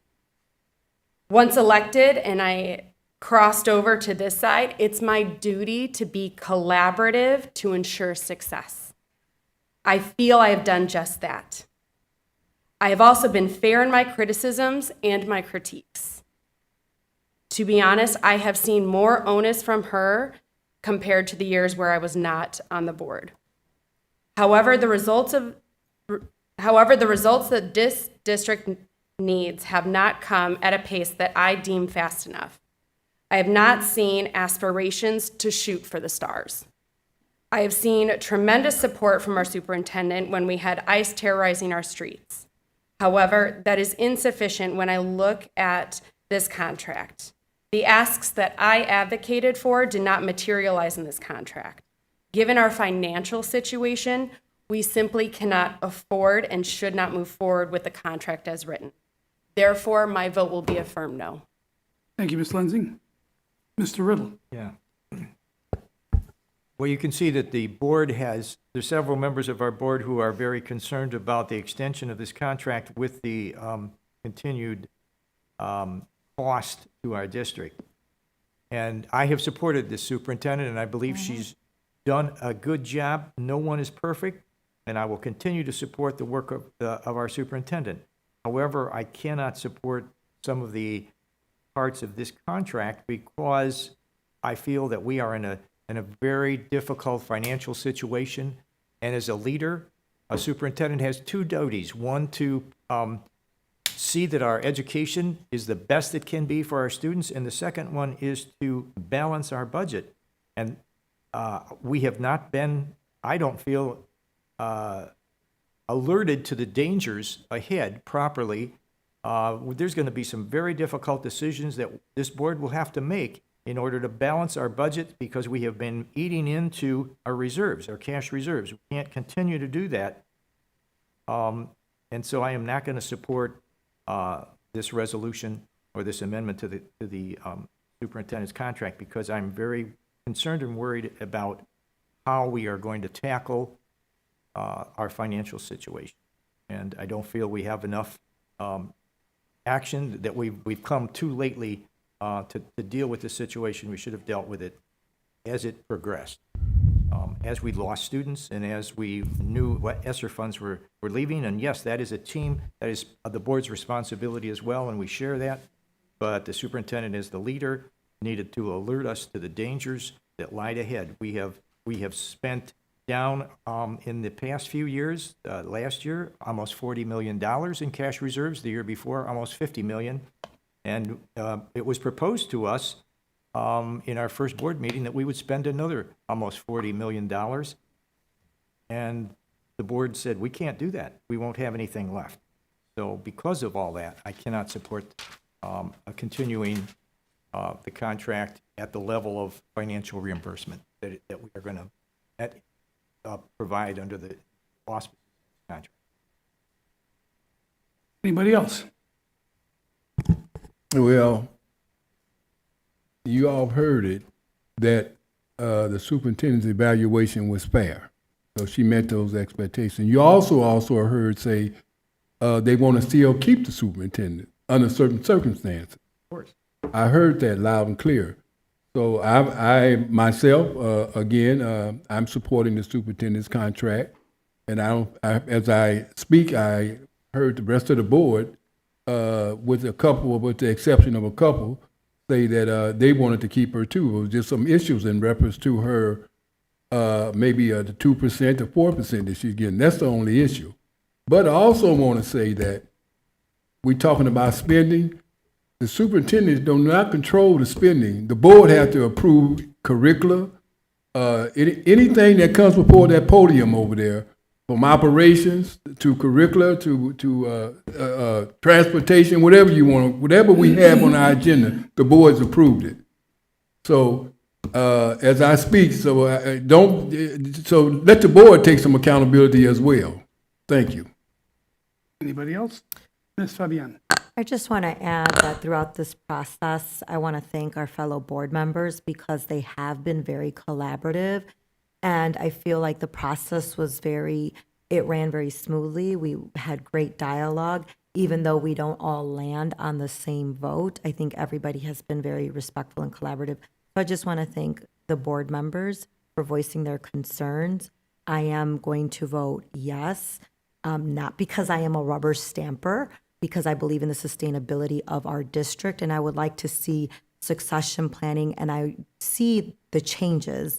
I've been with the district for over 20 years, and I have seen previous superintendents to this superintendent. I've seen just the tremendous growth and changes that have gone on in our district positively. Mm-hmm. Are we at where I would like us to be? Absolutely not, but I would like to continue that work and continue to move on an upward trajectory. So I am very hopeful because everybody's been so collaborative.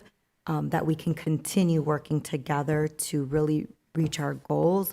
And again, we as the board also set those goals, so we can start thinking about how much more rigorous, to Ms. Lensing's point, we make those goals and make those KPIs. Thank you. Thank you, Ms. Fabian. Anybody else? Ms. Ramirez? I have no comment. Okay, thank you. And I'd like to make a comment. It seems that the biggest fear that everybody has right now is financial, the budget. And when we hired this superintendent 10 years ago, we were not in a really good financial position. As I've mentioned it several times in previous board meetings, we were in a position where we had to be going to the bank every 2 weeks to sign the tax anticipation warrants just to cover payroll. And it was through this superintendent that we built up the big cash reserves that we have with her and her staff. Beg your pardon? No, go ahead, because I'm on a rebut. Go ahead. You already had your chance, Ms. Anna. Let me speak, please.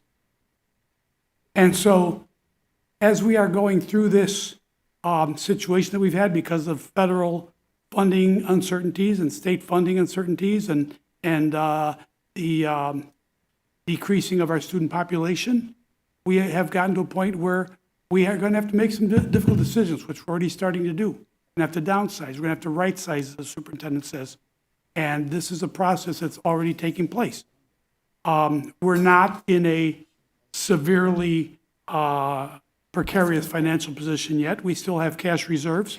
And the plan is to come up with a good, strong turnaround plan so that we maintain our financial stability. We have a good staff. Ms. Polk, you and your staff have done an excellent job, and you've been very fiscally responsible, keeping us sound and keeping us on good financial footing. And we look forward to working with you to turn things around to the point where we are not decreasing our reserves, but increasing them again as we once did.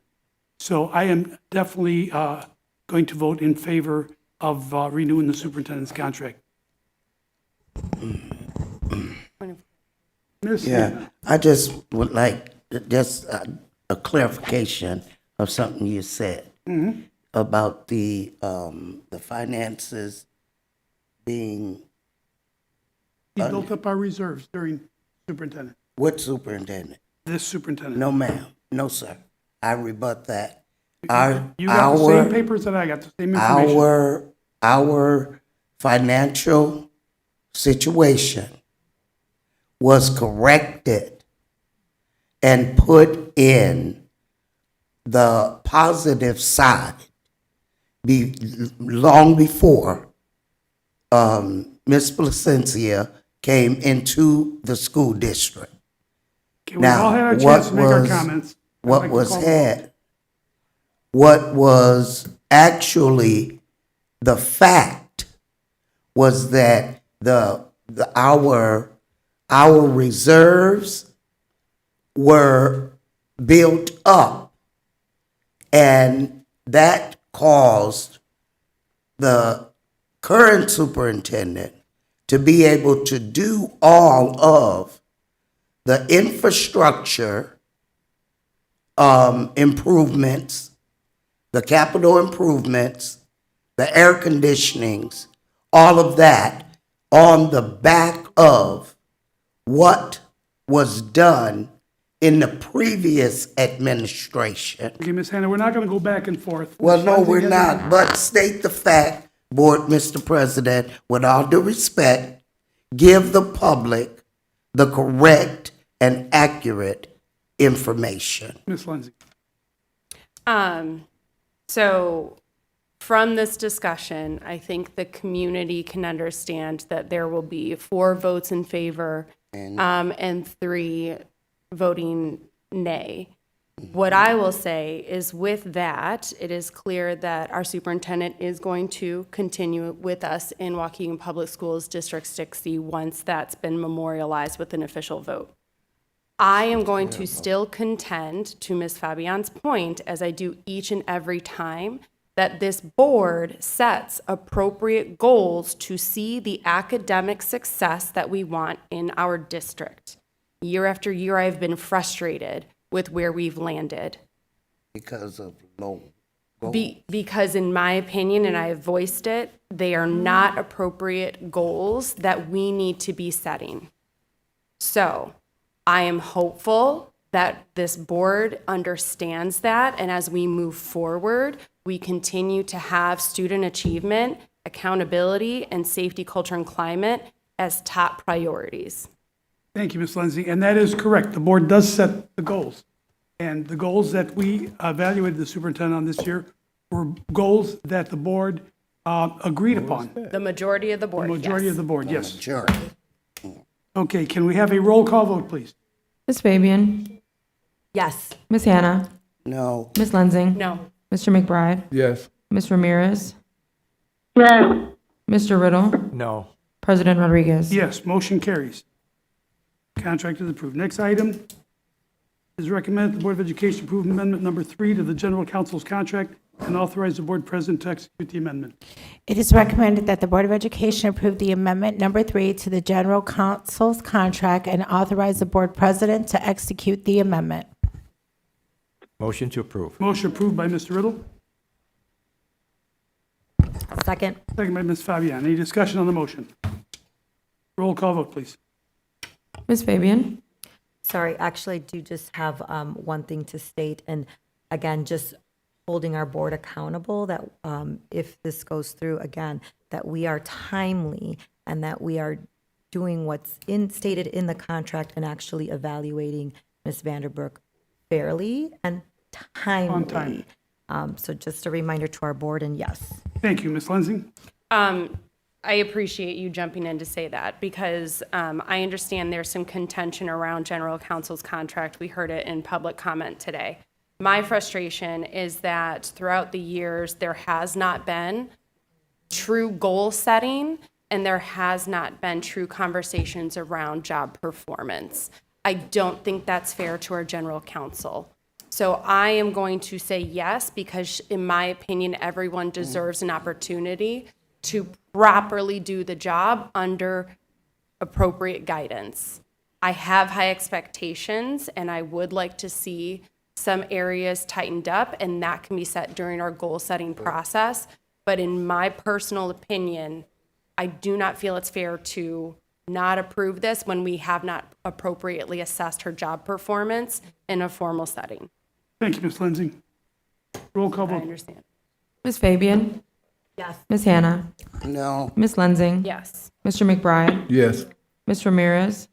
Yes. Mr. Riddle? Yes. President Rodriguez? Yes, motion carries. Item 14E, vacation rollover request.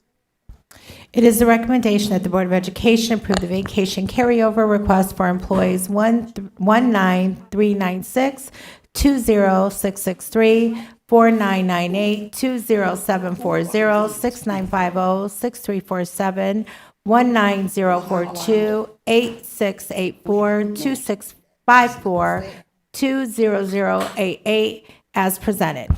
Motion to Motion approve. approved by Mr. Riddle, Second. second by Ms. Fabian. Any discussion on the motion?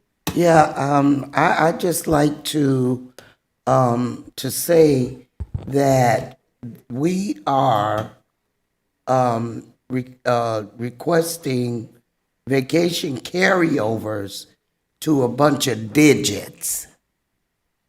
Okay, now in any other time, we would have an employee name attached to this Names are below. request. Go below. You see the names.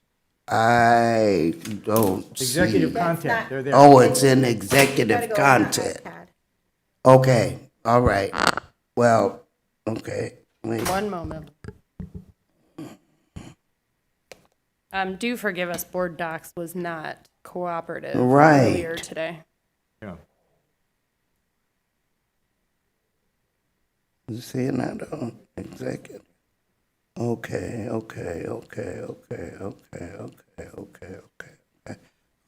All there? Yes. Okay. Any other discussion? Roll call vote, please. Ms. Fabian? Yes. Ms. Hannah? Yes. Ms. Lensing? Yes. Mr. McBride? Ms. Ramirez? Yes. Mr. Riddle? Yes. President Rodriguez? Yes, motion carries. 15, grants and donations, none there. 16, other, none there. 17, financial reports.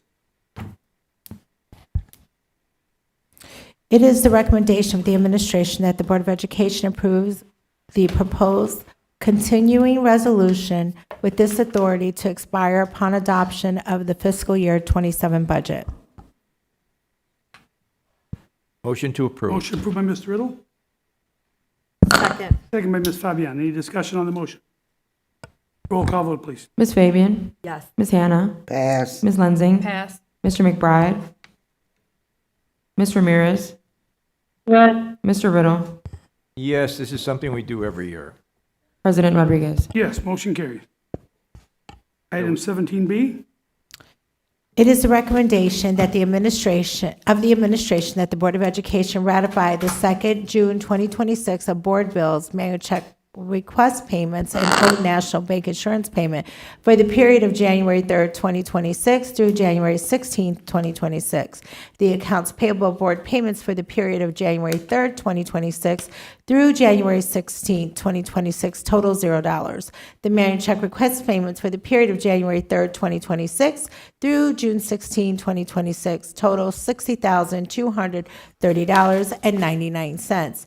The Old National Bank insurance payments for the period of January 3rd, 2026 through January 16, 2026 total $0. Motion to approve. Motion approved by Mr. Riddle. Second. Second by Ms. Fabian. Any discussion on the motion? Again, Mr. Riddle. yeah, the only comment is that we unanimously approved last year's budget, which is this operating budget, and, you know, we have to pay our bills. So I'm voting for this. Anybody else?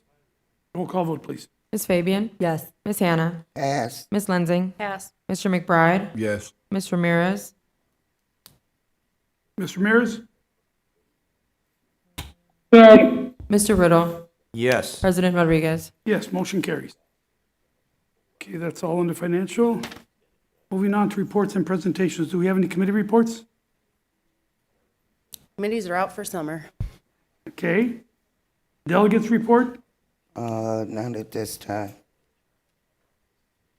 Is there a superintendent's report? Not at this time. Thank you. Item 19, information items. FOIA reports? Yes, this represents the FOIA reports for the last 2 months. We did not have the April report done earlier, so it just covers the FOIA work that's been done in these 2 months. Thank you. Old business, I see none. New business. Okay, we have 2 items under new business. These are items that board members wanted to bring up for discussion. Now, these are not on the agenda for any kind of action, but these are just an opportunity for the board member that requests this item to present what they are, they want to discuss, and if the board agrees with this, can be brought up at a later date for discussion and possible action. First one is student appearance policy, which was brought up by Ms. Hannah. Mm-hmm. Yeah, I brought this to the board president as a concern, and as a it's been constantly being talked about in the schools with. There's conversation going on down. I'm talking to our I member so she understand. can know what we're doing.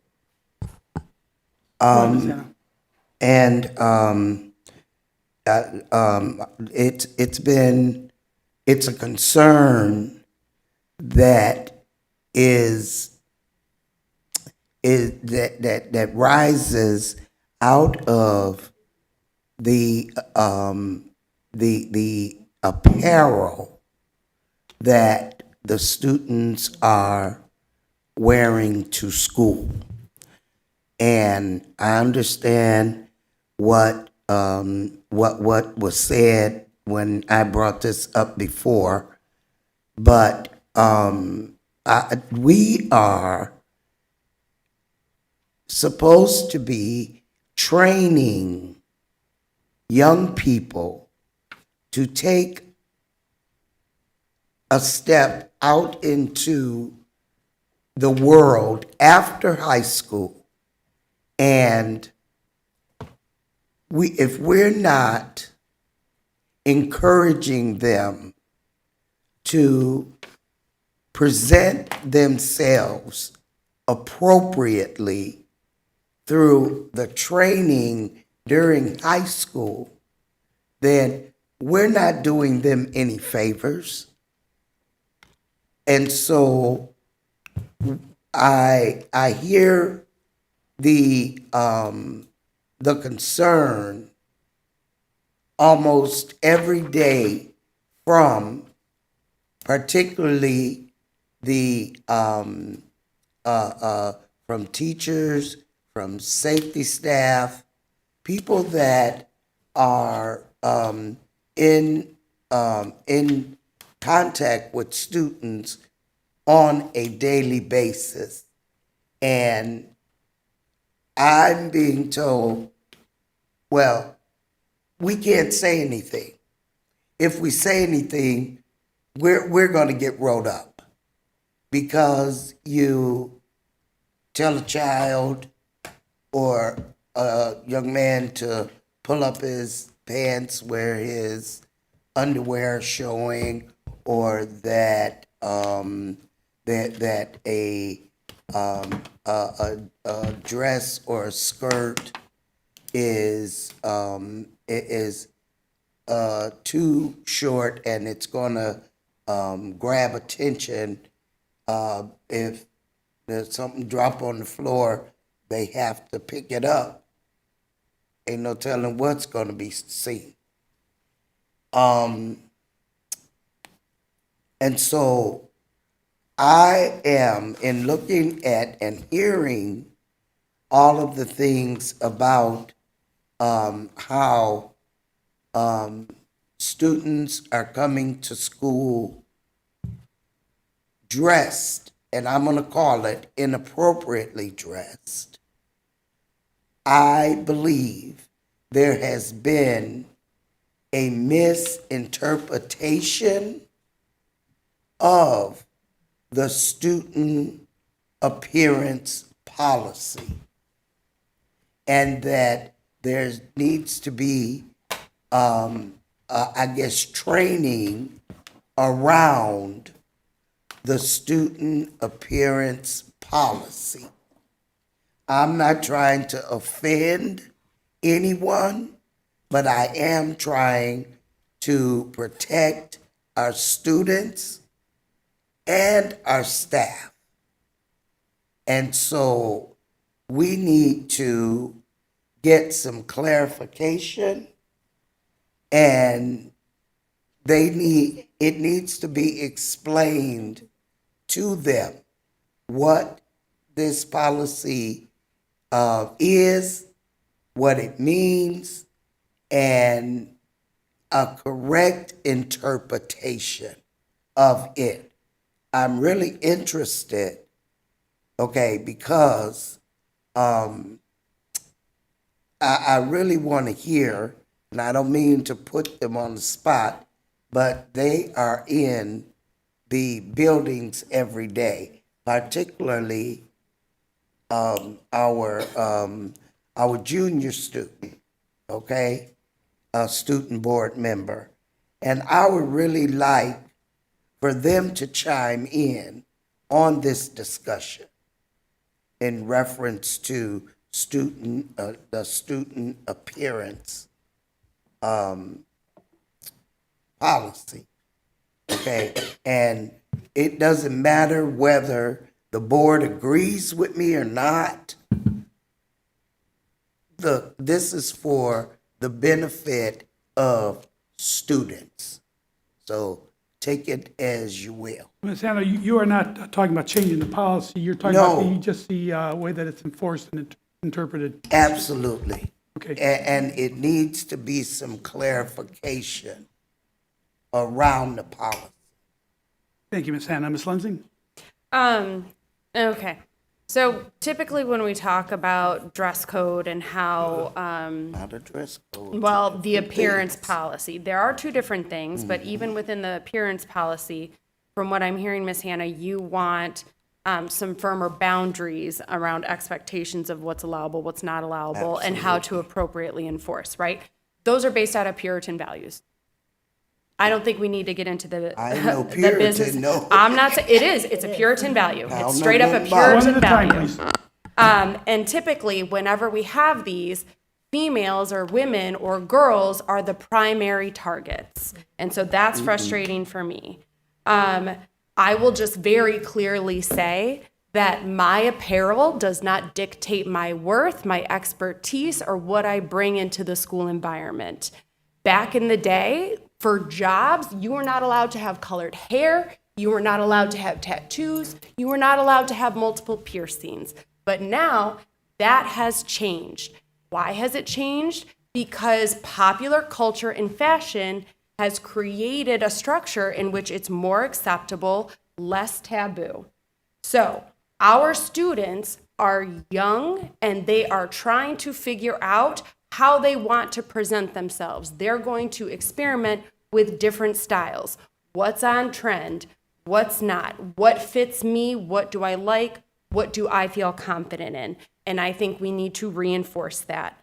From what I would like to know more specific concerns, but if it's regarding the actions of young children making comments because someone picks something up and they, see someone that has a different body shape and a shirt fits different, we need to teach them respect. We need to teach them boundaries because it does not matter what someone is wearing. They could be head to toe and they're still assaulted. It's not inviting any sort of attention. It is teaching all of our children, not just the boys, but everyone and the adults in the room, that just because that's what they're wearing doesn't mean they deserve any sort of different treatment than a man walking in a suit.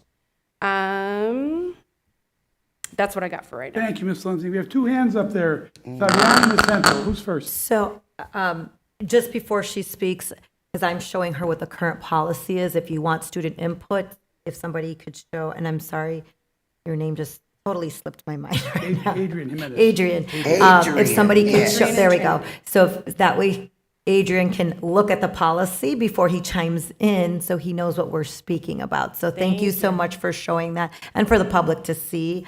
And I'll let her go first because she did have her hand up first. I just wanted him to be Ms. aware. Hempel.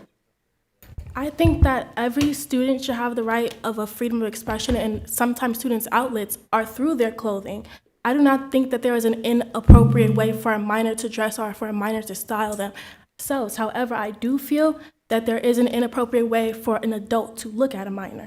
I don't feel that it is harmful for anybody to wear whatever they want as long as it makes them feel comfortable and makes them feel welcome. A lot of people's outlets to even going to school is knowing, hey, I look pretty today. Hey, I want to be here because I want to show myself off in a way that I feel confident in. I don't think that anybody should have the right to choose what somebody wears and what they feel confident in. Thank you. Thank you. Ms. Fabian. So she took the confident role, I'm going to say the comfort role. I even had my mom criticizing how my daughter would go to school because she's wearing, jogging pants or pajama pants or, Dickies.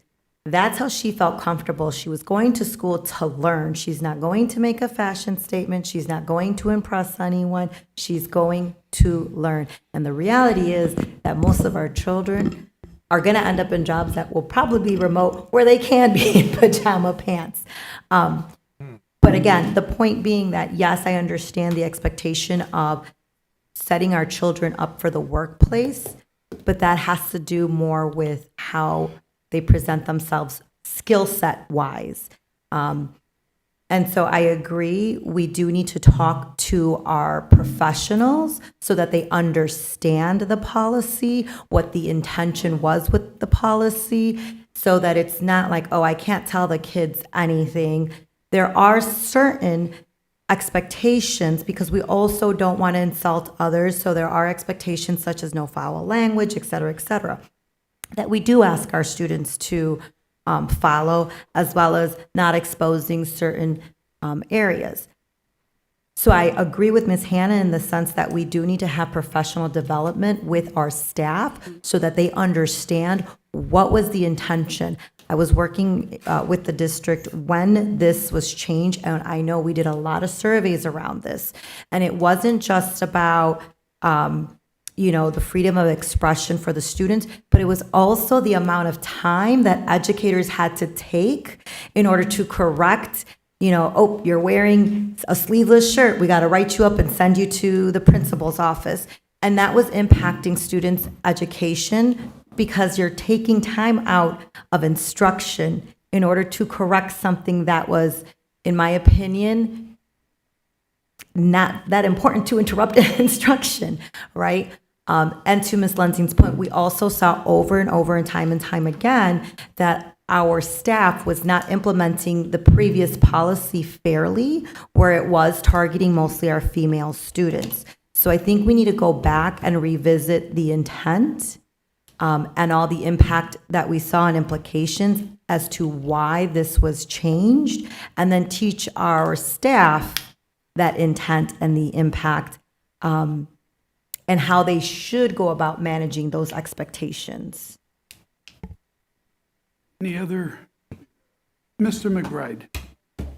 I kind of understand where Ms. Hannah's coming from because I am an adult and I guess I'm been around a long time, and even I see it in church sometime when I go. I think I see grown folks sometime coming in inappropriate, but I guess the way time is, things have changed. But I can remember where you had to wear a dress when you came to church. Other than that, anything other than that, you were inappropriate. But I know going back to the policy, dress code, so to speak, I one time talked about public school versus private school. What we're talking about now, you wouldn't even hear that, but we're just discussing in private school because everybody wore the same clothes and they wear a uniform. And I think that it's a reason for that. I don't know if anybody else understands the reason, but I know it's a reason for it. In private school, they wear uniforms. So with that said, that I'm gonna just stop right there. It's a reason for that. Thank you, Mr. McBride. Anybody else? Okay, Ms. Hannah, what? Okay, Ms. Lenzing? Oh, no, I was just checking in on the other end. I think everybody's had a chance to speak. Ms. Hannah, where? I just want the administration. Microphone. Okay. I just want the administration to have a workshop, in service or something to explain. There's a lot of confusion around what the policy is in terms of the staff. Staff doesn't understand it. They complain about what, about the appearance, okay, of some of the students, and they find it problematic. I can't say anything about that because I'm not there. They're there on a daily basis. So they would know better than all of us sitting here. We could say what we think, but they know. So my ask is that there be some clarification around the student appearance policy that that the staff is given I don't know if you want to say guidelines or professional development around this so that there's no confusion and they don't have to be afraid to address something for fear that they will be written up and disciplined for trying to do their job. Thank you. Ms. Lindsay? I feel that's an extremely reasonable ask of Ms. Hannah because we want to make sure that if this is the policy, everyone is aware of exactly how it's supposed to go down because someone shouldn't get in trouble for trying to do their job. What my additional ask is that those that are providing this conduct expectations number 5, school staff should be trained annually. If there is confusion from those providing the training, that they make sure they get that clarified. If we are communicating out a message to our staff, it needs to be 100% accurate. It needs to be exactly what we're expecting because as soon as we have people giving different messages, it goes against the intent of what Ms. Hannah's ask is. Thank you. I didn't hear from Adrian. Oh, he passed. Oh, you passed? It's okay. It's okay. As we're planning to open the school year, I will keep this in mind. Well, I keep it in mind. It needs to be acted upon. Ms. Hannah, when I say that, as we're building out professional development, that's what I'm stating. Oh, But I got to okay. see when does that happen because there's certain days, dedicated for certain things. Thank you. Next item on the new business agenda, calendar discussion. This was an item that Board Member Christine Lenzing brought forward that she felt she wanted to discuss because she wanted to suggest change in the way that we're scheduling and structuring our meetings. Yes. I do first want to acknowledge that the board has done a much better job getting out within reasonable times. Have there been a handful of meetings where it went later than we wanted to or expected to? Yes. More recently. But has there been an improvement from prior years? From my experience, I can say yes. My frustration comes, though, with when we have lengthy closed session agenda items, we as a board need to be fully informed. We need to have the information so that when we're up here making a public vote, we know that we have all of the pieces to accurately make our decisions. In addition to that, we've had some special meetings, not just for closed session, but for open session material as well. I do not complain. I come, I show up, I stay as long as it takes. I'm a full advocate for that. However, what I would like is since we have removed that third Tuesday meeting, that we use that as the placeholder for extra meetings that we need, whether it be to make sure we are fully going into closed session material, whether an emergency thing has come up for the district that we need to talk more in depth about, whether it's an additional budget workshop, if that's the route we're going to go, right? There are some meetings where I understand we can't make that Tuesday possible.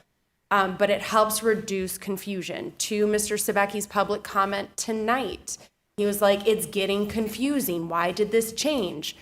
We had talked that we had to move tonight's meeting because there is a conference that board members are going to, and they need to leave and travel for. And we also had 2 important contracts as well as other district business that we needed to attend to. So I, as a board member, understood, but it's not as clear to the community.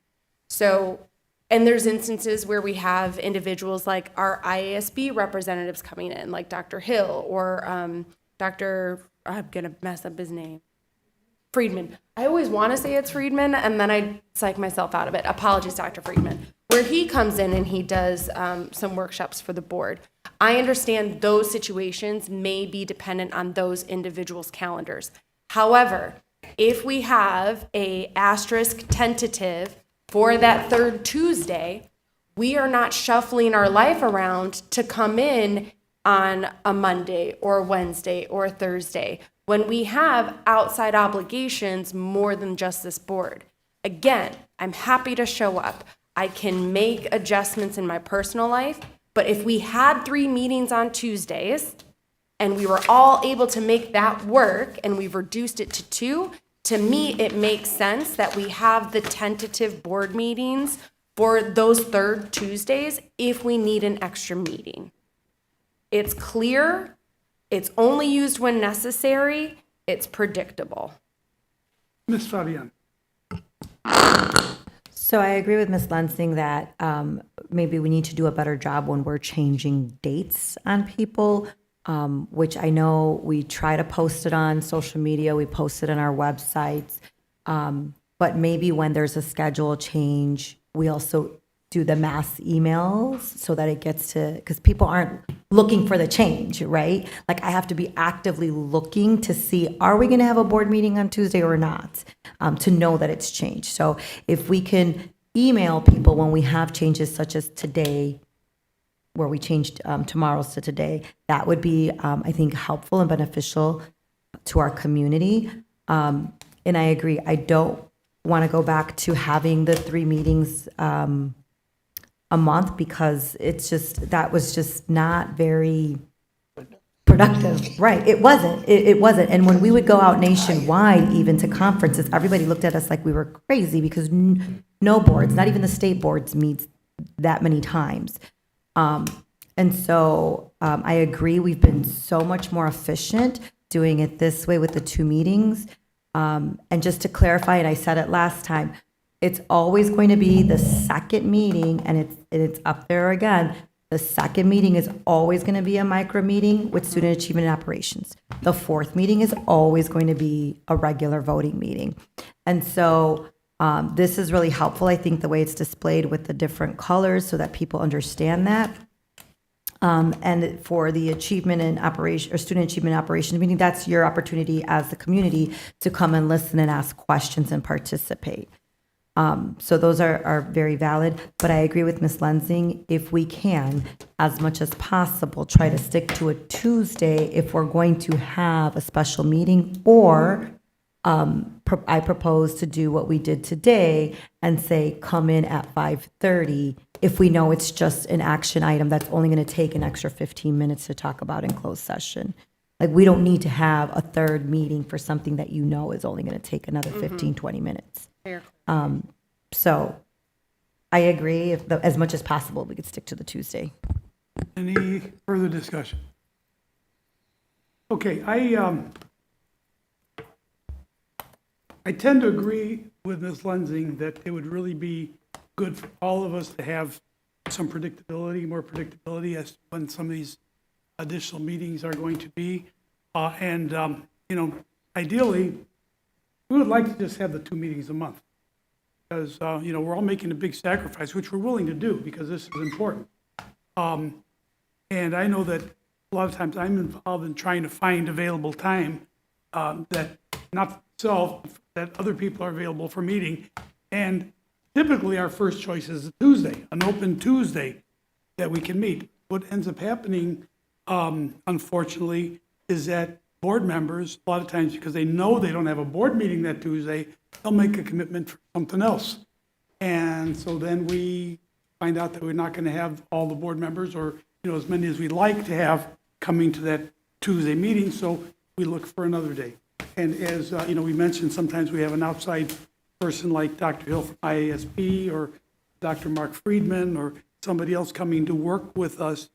And so we have to find a day that is available, that person is available for. So one thing to keep in mind is, we've had a lot of meetings lately, and it's not always going to be that way. And so maybe if we do set a 3rd Tuesday as just with the asterisk as an available date, maybe we can just kind of look forward to, well, if we need a meeting, that'll be the day, and try to fit something in on that. I'm willing to do something like that. I've been coming to all the meetings. I haven't missed a meeting in all the 13 years I've been on the board. So I move my schedule around as much as I need to be present at the meetings, but I know that life steps in. Sometimes you just can't make it. But if the board is interested in making that kind of a change, that's, I think most of us would be amenable to that. Ms. Fabienne? So I don't think the change needs to be made to the calendar. The change needs to be made on us personally to say to ourselves, we're not going to plan anything for this third Tuesday unless Friday hits and nothing's posted. Or, you guys have said there's not going to be a meeting. So I don't think it's a matter of changing our calendar. It's us putting it in our calendars to not plan anything for that Tuesday unless we know, obviously, by Friday if we're going to have a meeting or not. Can I jump in? So I do know that we are about to poll the board, and so in complete transparency, for what date, Ms. Vanderbroek? We're July 1st, which is a Wednesday, and we're polling for that day because the attorney that will be coming in to present to the board is only available on that. It's available that day, and then a later date, it's a Friday, I believe it's the 17th. So we have chose the 1st. So I'm hearing this conversation, and I know we're getting ready to poll you all, but that is the reason. So that will be coming out tomorrow because the attorney is only available on that date. Well, another date also, but it's just too far off and it's a Friday. Ms. Lindsay? I understand Ms. Fabian's desire to not adjust the calendar. I think for clarity purposes, and sometimes it's like, well, if it's not there, do I really have to do it? I think I would like a gray bubble and just the note of tentative, like, don't count on it, but the board may post the Friday before. That way, our community is aware that it's a possibility, even if they don't tie into this meeting that we're having on Monday, June 22nd, 2026. They know it's a possibility. It's just clear communication, and you can have in the color code below say, this is typically not confirmed until the Friday before.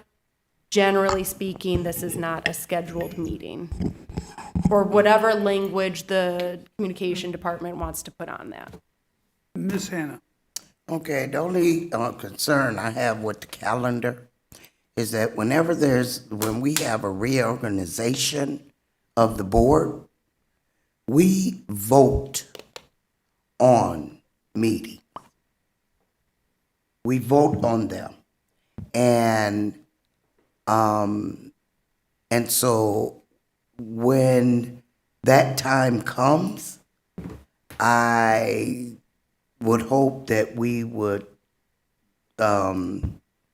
vote based on what we're talking about now, because it is confusing. Many people go by the meetings that we have voted upon during the reorganization of the board. And that happens whenever there's an election. So hopefully what is being presented here coincides with what the board voted on and approved for our meeting dates. And if not, we kind of need to talk about it, because we're violating our own policy and rule that we put in place. Ms. Lindsay? I really respect that perspective. This calendar was something that we had discussed, and we can roll the tape, was in opposition for. And with it going forward, I believe I made a comment along the lines of, we may need to reassess the structure of this if it's not working for us. Absolutely. And so to me, that is this discussion. I'm not pulling it out of thin air because I really want those third meetings and I want to get that vote again. No, it's we've had an increased amount of additional meetings that throws everyone's lives into chaos. And not even just up here on the dais, but also our staff members. So to the point of predictability, if there is an additional meeting, I think I would just, again, like to have the calendar adjusted to just highlight, if we have an additional meeting, this is the intended piece, so that we're holding ourselves accountable of, no, we have clearly that you should have kept that date open and not made plans the Friday before. Barring extreme situations where we have a third party that we specifically need their expertise on, that cannot accommodate that Tuesday or any other Tuesday. But very valid. Yeah, I definitely support what you are saying, Ms. Lenzing, and what Fabian said as well. I mean, if we hold that third day open, or that second, third Tuesday, I think it can accommodate. There'll be situations, such as this attorney coming, where we can't do it, but let's as a board agree that we want to just hold that day open when needed. And like Ms. Fabian said, if it comes around and we haven't heard anything by the weekend, we know that's going to be okay, that is just our day off. But I thank you for bringing it up, Ms. Lenzing. What I can commit to for the administration is when we are looking, if we do have to have a extra meeting, that we look at that Tuesday date. There are some times where I said where we're inviting other people in and they can't make those dates. But if that's the case, we will let you know that's the rationale why we can't put it on a Tuesday. Can I, since we did say that we were going to ask for a meeting on the July 1st, did you say, Ms. Vanderbrook? Can I just get a head nod of who would be available for July 1st so that we can let the outside attorneys know?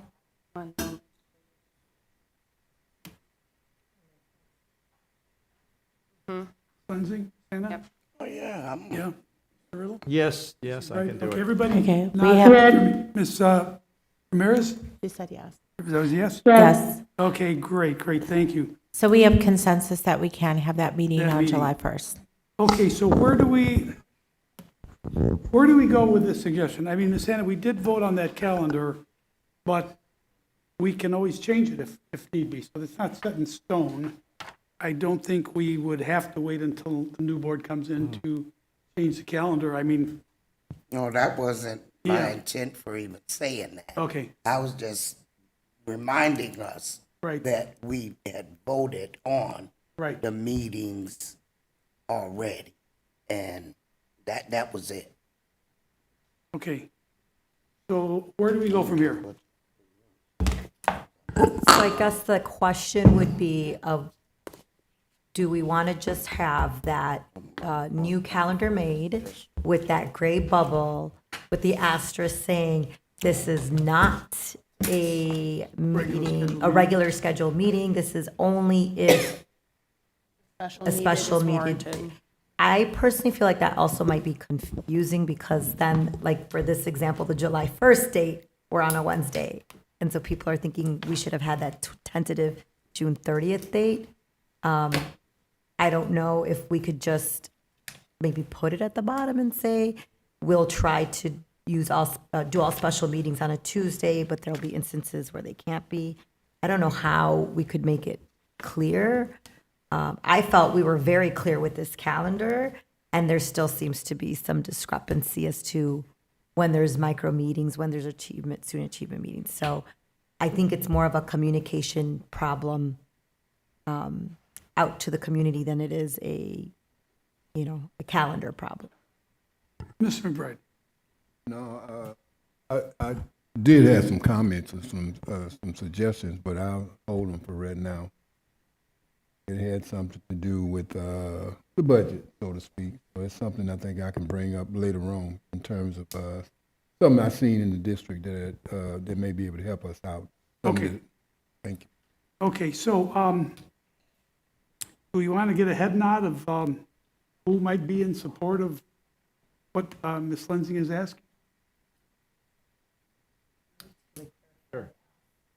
So the ask is to adjust the calendar we voted on, to add a gray bubble to the third Tuesday with a comment below that says, these are potential meetings that may be scheduled by the board or the date adjusted by the board if they need extra time or whatever flair you want to put on it, Nick, seriously. But that's the intent, is that, hey, these are potential meetings. If we need to move it, we will, and we'll provide the appropriate notice. But the regular board meetings will remain. Oh, I'm not changing anything on the regular board Right, meetings. right. That's just more confusion. Absolutely. I'd like to just have the opportunity to look at the rules about posting and changing calendars. Okay. Even though we're not changing meetings, this is really just reserving a date if a special meeting is needed. Okay. The preference and priority would be to have that on the third Tuesday of the month. Yeah. But I'd just like to cross-check that for due diligence. So can we do it if it's the due diligence clears and it's okay to do, we just keep it moving? As far as I'm concerned. Okay, I just But, want to make you sure know, that's if clear, it- that we don't if have it to come needs back to and come back revisit. to the board for a vote, you Yeah. probably could do that if you have to republish, if you have to get ISB reapproval. I don't know how far the procedure would take us, because I don't play with this statute very often. Okay. So I need to understood. refresh my memory, but I think minimally, we could put something on the board page that indicates the third Tuesday is reserved for that purpose, because we never know if we'll need it or not. Understood. The only thing is that having that third Tuesday set up might be even more confusing, because a lot of times we have to have a special meeting and Tuesday isn't the date that it's going to work out. So then not only are we setting a special meeting, but we're canceling what people already think is another meeting. I mean, even though it's just tentative, it's sort of canceling that meeting.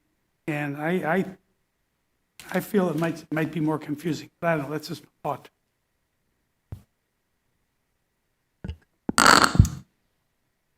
I don't know if this might be like a kind of a fair way to do it, is creating a calendar for us internally, because I think I know what you're saying. It's like if we don't put it in writing, that we might not consider it. So maybe we can create a calendar for us with that gray bubble to remind ourselves, to hold ourselves accountable to that date, but to the public, to do it the way Kathy suggested, of just saying, we may reserve the third Tuesday for special meetings when needed. Because I agree, I feel like adding that gray bubble, and then That's fine. now you have another gray bubble on July 1st instead, is kind of confusing. But you're not saying to change the calendar then? In other words, we'd keep the calendar as it is? We keep the calendar, but maybe internally, we get a calendar with the gray bubble to remind us to not plan anything on that third Tuesday unless we checked on Friday that there is no meeting that day. Like, it holds us accountable. I think that's what Christine is Yeah. saying. She wants something that, where we aren't planning, to your point, sometimes we can't come to an agreement on a day because somebody already planned something for that third Tuesday, knowing that we were going to be free. So if we can make the commitment to ourselves and to our fellow board members to not plan for that and create a calendar that we have to hold ourselves Like a- accountable, I think that would help. And it wouldn't confuse anyone, but we need to get better with the communication. But we need to get better with that communication out to the community. So it would Yeah, I'm always fine with be a that. special meeting, but we don't advertise that ahead of time. It would always be us, and I like what you're saying, Ms. Baby. Yeah. Can we just look into Yeah, the just keep it parameters that Ms. Vanderbrook brought up and then come back with some suggestions for the board? That's fine with me. As long as there's the head nod to agree that this is the route we want to go down, of we are going to hold ourselves accountable to keep that Tuesday open, not plan Six Flags trips or, whatever's Right. for that until like the Friday before, when we have the all clear of, oh, the special meeting is not needed. Or just not scheduled. Mr. Rodriguez, Yes, Ms. Mayor. Sanders.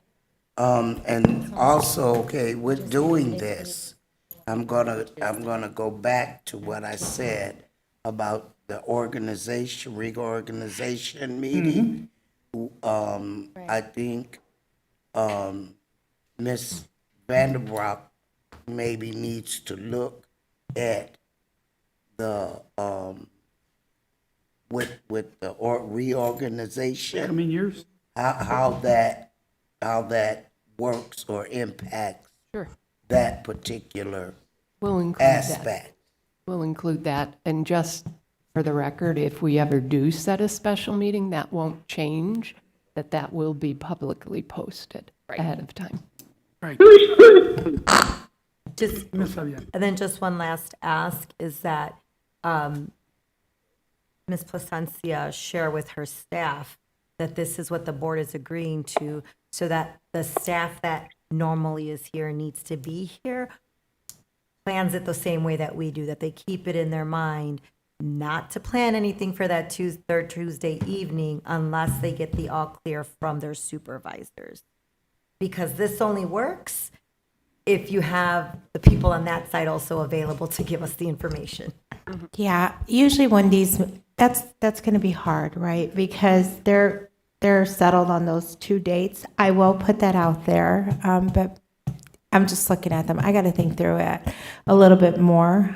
We will tell them to be cognizant of that date. But usually when we have a special meeting, the people that need to be here are here. It's not like a full staff. However, if it's necessary, then we'll let them know. So I don't want to hold up all of the DLT with that, just like planning on that, because usually when we have those extra meetings, it's minimal people and we're having either private sections or we're having workshops. Impacted though needs to operate the way that we're operating. So the exec team will bubble that out. Yeah. Okay? Yeah, because the intent is not, hey, guys, let's just meet more often and have the staff here, but they don't need to be here. It's just, I want it to be more intentional because they're, right, and more consistent and predictable, because I'm not the only one with outside obligations and commitments.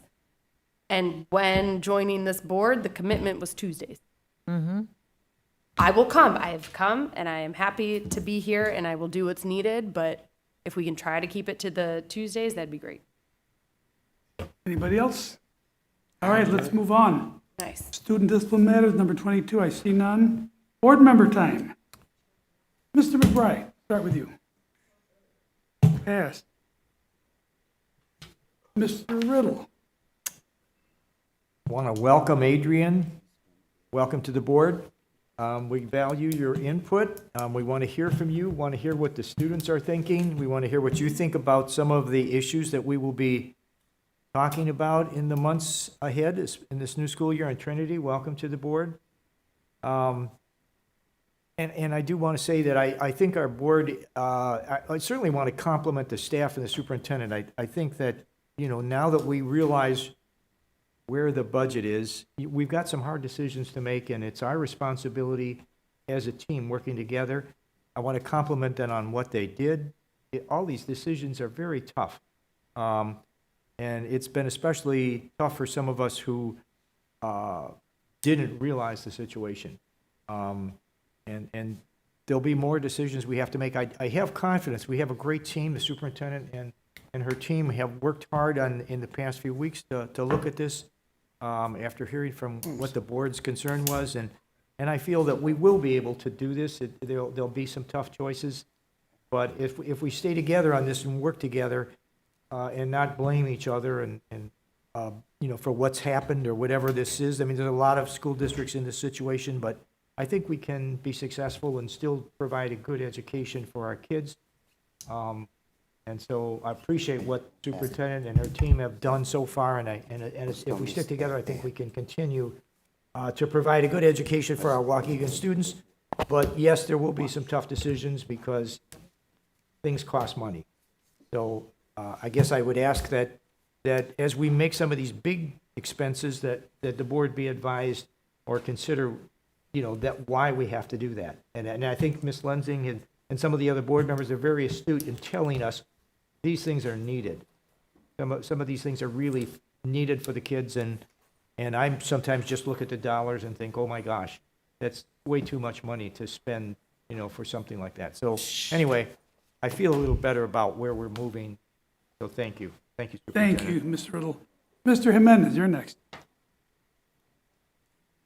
So if we can explain what this section is for him, because I just did that for her. We're just making comments. Any comments you want to make? None at all. No comment. You can say goodnight. Good night. Well said.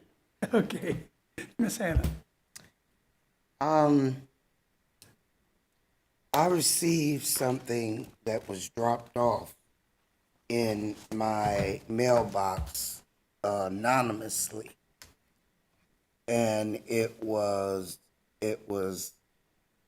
to the members of the Board of Education, Waukegan Community Unit District 60, from a concerned community member and education professional. And it's regarding the request to vote no on Amendment 19, the proposed 4-year superintendent contract extension. It is kind of a moot point now, but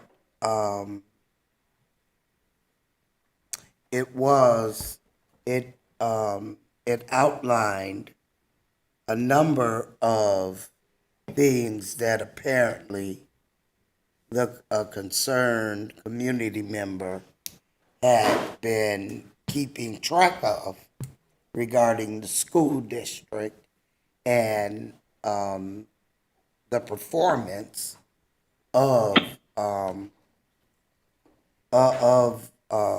our one employee, the superintendent, and it is very detailed, and it is it's concerning. Well, it's concerning to me.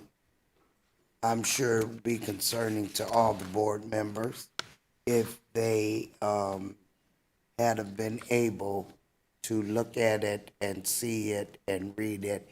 I can't be the one to pass this out, because I guess that would constitute Open Meetings Act, right, Ms. Vanderbroek? Because like I said, it's a moot point now because the vote has already been taken about the contract extension. But it's very interesting reading. So, I don't know if you even care to read it, but it's very interesting. And seeing how it was delivered to my mailbox, and it's in my possession, I'm open to letting anyone that wants to read it, it's here. Thank you, Ms. Hannah. Ms. Lensing? Coming off of Ms. Hannah's point, so the vote has been taken. A majority of the board has agreed to the terms of the extended contract. So from this point going forward, we, one, need to make sure everyone's held accountable, but also work collaboratively, because the ultimate goal, the top priority, are our students. We hope that it continues to be. When we set goals, we need to remember that our top priority is our students, their academic success, their social emotional well-being, and their options for the future. So I'm really hopeful that this board, when we go to set goals, is really mindful of what that's going to look like. So I wish the superintendent luck with this next contract, and may we accomplish many goals as a team. And I also want to say happy belated Father's Day. I know during the school year, all of the teachers do the cute crafts and the mothers get the flower pots and the picture frames and the coasters. But we have so many great dads in this community that really show up for their kids and are true mentors, not to just their kids, but other kids in this district. So I just want to extend a happy belated Father's Day. We appreciate you. We see you. You may not get the crafts, but your kids love you. Thank you, Ms. Lindsay. Ms. Fabian? So I have a lot of calendar invites and reminders. So first and foremost, I know, because our next meeting is not until July 28th, so some of these things are a little bit far out ahead. Number one, we're going to have some summer school graduations. So congratulations to those students who stuck it out through the summer, finished up, and are now ready to be promoted either to the next grade or graduate high school. I know they don't get as big as a ceremony as, the May graduates. So I just want to say congratulations. And it still counts. So it's a great thing that you've accomplished. And I just want to acknowledge that. And then this Sunday is the Independence Day Parade. It's one of my favorite events that we started a while back of doing a picnic on our Lincoln Center lawn. This year, though, I want to remind everybody, the parade has moved up an hour. So the parade is now at noon, not at 1, at noon, which means our picnic will start at 11 so that everybody can come in and park in Lincoln Center and be seated and ready for the parade. As always, there'll be free hot dogs and water for those in attendance. You don't need to bring your own chairs and tables. We'll have that provided for you. So just everybody's welcome to the Lincoln Center lawn to come and watch that parade. Again, at 11, you can come and start sitting down, and the parade's at noon. And then second, we have Annie Jr. coming up at Cook June 26th at 7, the 27th at 3 and 6. I was able to see their last performance, and these little kids do such a great job. And for as tiny as they are, they have such big talent. So if you're able to go out and support that program, please do. I know the kids work really hard, and so does the staff, to put on these events. And so they appreciate the audience that's there. And then lastly, July 25th, this is another really big accomplishment that I'm really proud of, our district. And I think, if I'm correct, Nick, this is our 9th annual, if I'm doing my calculations right. Yeah, well, we did a drive-through one for COVID. That counts. So we are having our annual back-to-school resource fair, and this is something that is near and dear to my heart that I started, and it's just grown bigger and bigger and bigger. And as we have different staff members in, they put different spins on it, which is great. So July 25th, from 11 to 3 at McCall this year, just so, again, people are aware, there are some few changes. And there is a registration that you can do to let them know that you're coming to the event, just to help them properly plan. Again, July 25th, 11 to 3. I believe there have already been a couple of emails sent out to parents. I know I've received them. It's also on social media so that you can find that QR code. There is going to be, look for the email to find the different areas that you can park at. And there will be shuttles as well. So again, look for that email, sign up ahead of time for them to properly prepare. And that is all. Good night. Thank you, Ms. Fabian. Ms. Hemphill. I just wanted to thank all of the board members for being so welcoming and kind throughout this process. It is our first day as student board members, and you guys have done an excellent job at just presenting yourselves well and helping us understand what is going on through the process. I think that I definitely came into the building a little bit confused on what am I doing? What what are these people talking about? So thank you guys so much for helping me and leading me through that. And I think I've learned so much, and I'm so grateful for that. Thank you guys. Thank you, Ms. Fabian. Your mic. Look, I've been here almost 30 years. I'm still learning. So don't feel bad about just one day, okay? You got it. It's a lot to learn, but make the best out of the opportunity and take it on with you. Okay? Yeah. Keep plugging away. You'll get it. Sorry, and just to that note, if we can maybe survey our students, board members, and I know we talked about it last time, and we did not follow through, that it is a little unfair to them to come to their first meeting and you're just like, okay, it's time for you to make a comment. Like, they don't understand when they can jump in, what they're looking at, that they haven't even seen the agenda to be able to open up the documents to know what we're even discussing. So if we can poll the two board members, and I'd be willing to sit with them to kind of go through what our process looks like, that the agendas are posted on Friday, how they can go through them and look at everything, just so that they do know, because I've been kind of coaching her along the way. But it's also like, I know you guys hear us like chit-chatting, yeah. So if we can send them an email of what day and times would be good for them to just kind of sit and go through what the board process looks like, just so that they have an understanding and an awareness of, to help them be able to really fully jump into the role. What I was hoping was that you and I maybe could meet with them and just give them an orientation so that they're not coming in. I mean, they came in completely cold tonight, okay? We need to do better with that for the And it wasn't next fair to time. put them on the spot like that, but you know what? They're quick learners. And I'm sure they can think on their feet. And, is everybody finished with comments? Ms. Ramirez? Ms. Ramirez, do you want to say something? Thank you. I just want to thank my fellow board members for allowing me to attend remotely and exercising that right. I appreciate you guys all. With that being said, I have a lot of confidence and faith in my medical team that I will be back very soon.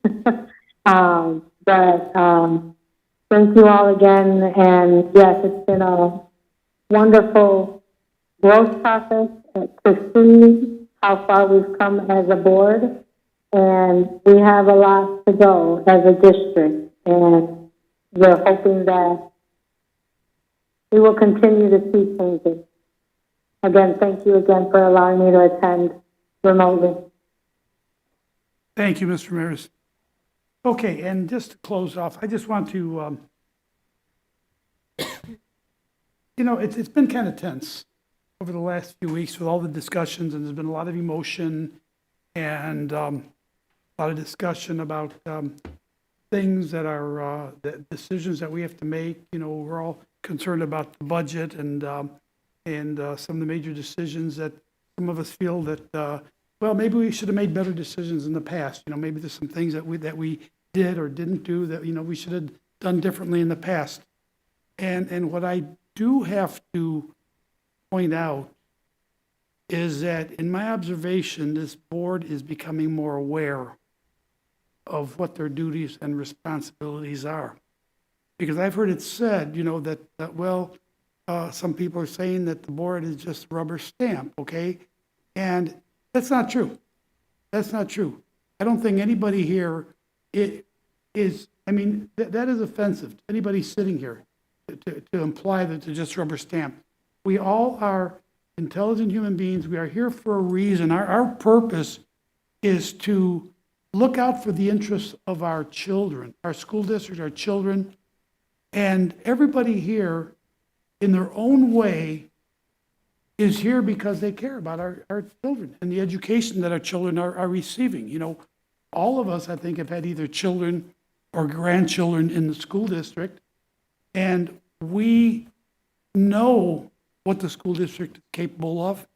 And I know that we all know that we're capable of so much more. But what's happening now, what I see happening is that school district is becoming more hands-on, more aware that the decisions that have to be made are our decisions. Because I've heard some people say, well, the superintendent makes all the decisions and the board just goes along with it. Well, that's not the way it's supposed to be. If that's what's been happening, well, shame on us. If everybody just feels that they have to do that. But no, we have to take the onus, the responsibility, the burden for learning what it is that's going on, learning what the options are, and making the decisions. And, as has happened in recent weeks, board members have stood up and said, hey, wait a minute, we don't agree with the way that things are being presented to us. We feel that certain changes should be made. Things should be done differently, budget things. And that's the way that it should be. That's the way that this board is beginning to operate more and more, how should I say, responsibly? Not that they haven't been responsible before, not that we haven't been, But I think it's just like just an eye-opening situation of, hey, wait a minute. You know, we can blame the past, the people that made decisions in the past, and we can blame the administration for things that we're disappointed about, but, you know, let's look at ourselves. We're the ones that are either approving or not approving things. And you know, and board members are learning that they have the right, no, they have the obligation to say no if they feel that something isn't in the best interest of the district or the students. So, you know, I know to some of the people out there, maybe it looked like, well, you know, here's a board, we're all at odds with each other, and you know, a lot of hostility and animosity. But that's not the way it is. That's not the case. We're going to go next time we get together. We're going to be sitting in the room, and we're all going to be friendly to each other, and everybody looking out for our district, looking out for our students, looking out for the best interests of all of our kids, and that's what it's all about. So, parents, I see one parent still here. Maybe you're sitting here wondering, what did I get my son into, or what? That's your dad. You know, and What did he get you into? it was a little heated Some of the tonight. comments we heard. You heard some comments from the public. You know, some people that occasionally come and there are some people that come in. No matter what you do, they're not going to be happy. You know, and but you know that's fair to give people an opportunity to express themselves, whether what they're saying is true or not. A lot of times it isn't. Whether you agree with what they say or not, they have the right. The public has the right to express themselves, to express themselves to the board. And we listen, and we don't always answer them when they speak to us, but we're taking notes. And a lot of things that they say that we're not supposed to be responding. It's not a two-way street. It's a one-way. They're expressing themselves to us. But it's an opportunity for them to put things on our radar. Put things in our mind that maybe we weren't thinking about, or looking at things in a certain angle that we didn't see it in. So this is a democratic process. This is what it's all about. Democracy is not easy. Democracy sometimes is brutal, but it's necessary. And you're getting an education, okay? This is politics 101. You're going to get an education in how democracy works. And sometimes you're not going to be happy with the way that things turn out. You're going to be on one side and things turn out, you know, the voters vote it differently. I mean, just like in our city politics or our national politics, you're not always happy with the outcome, but you're part of the process. And you are part of this process now, and you have a chance to make a big contribution. But at the same time, you're going to be learning. And when you get out of here, you're going to say, wow, I had no idea. And this may open your eyes to things that you want to do in the future. But thank you. I want to thank all the board members because, you know, this is a difficult process. And everybody does show up, okay? No matter how difficult the sacrifice, and sometimes people are sick and they're still here, or they're injured, or they come in with slings or braces or crutches or, you know, whatever it is, but they're still here. You've been here, right? I remember one time I had knee surgery, and I had knee surgery in the morning. This is back at Lincoln Center, and I came to a board meeting that evening, my crutches. You know, it's just the way that it is. We all take this very, very seriously. And I want all the board members to realize, okay, and I know you know it, we're a team. Okay. And with that, and this Mr. McBride wants me to end because he wants to go home. and when this is all over, I know sometimes I talk a lot. Most of the time I'm quiet. Okay, so give me a minute. When this is all over, you're going to find out that this is a very effective, efficient, working organization. And with that, I'd like to ask for a motion to adjourn. Motion by Ms. McBride. Second by Ms. Lensing. All in favor? Aye. Opposed? Motion carries. Meeting is adjourned at 9:51 p.m. Barely get that out.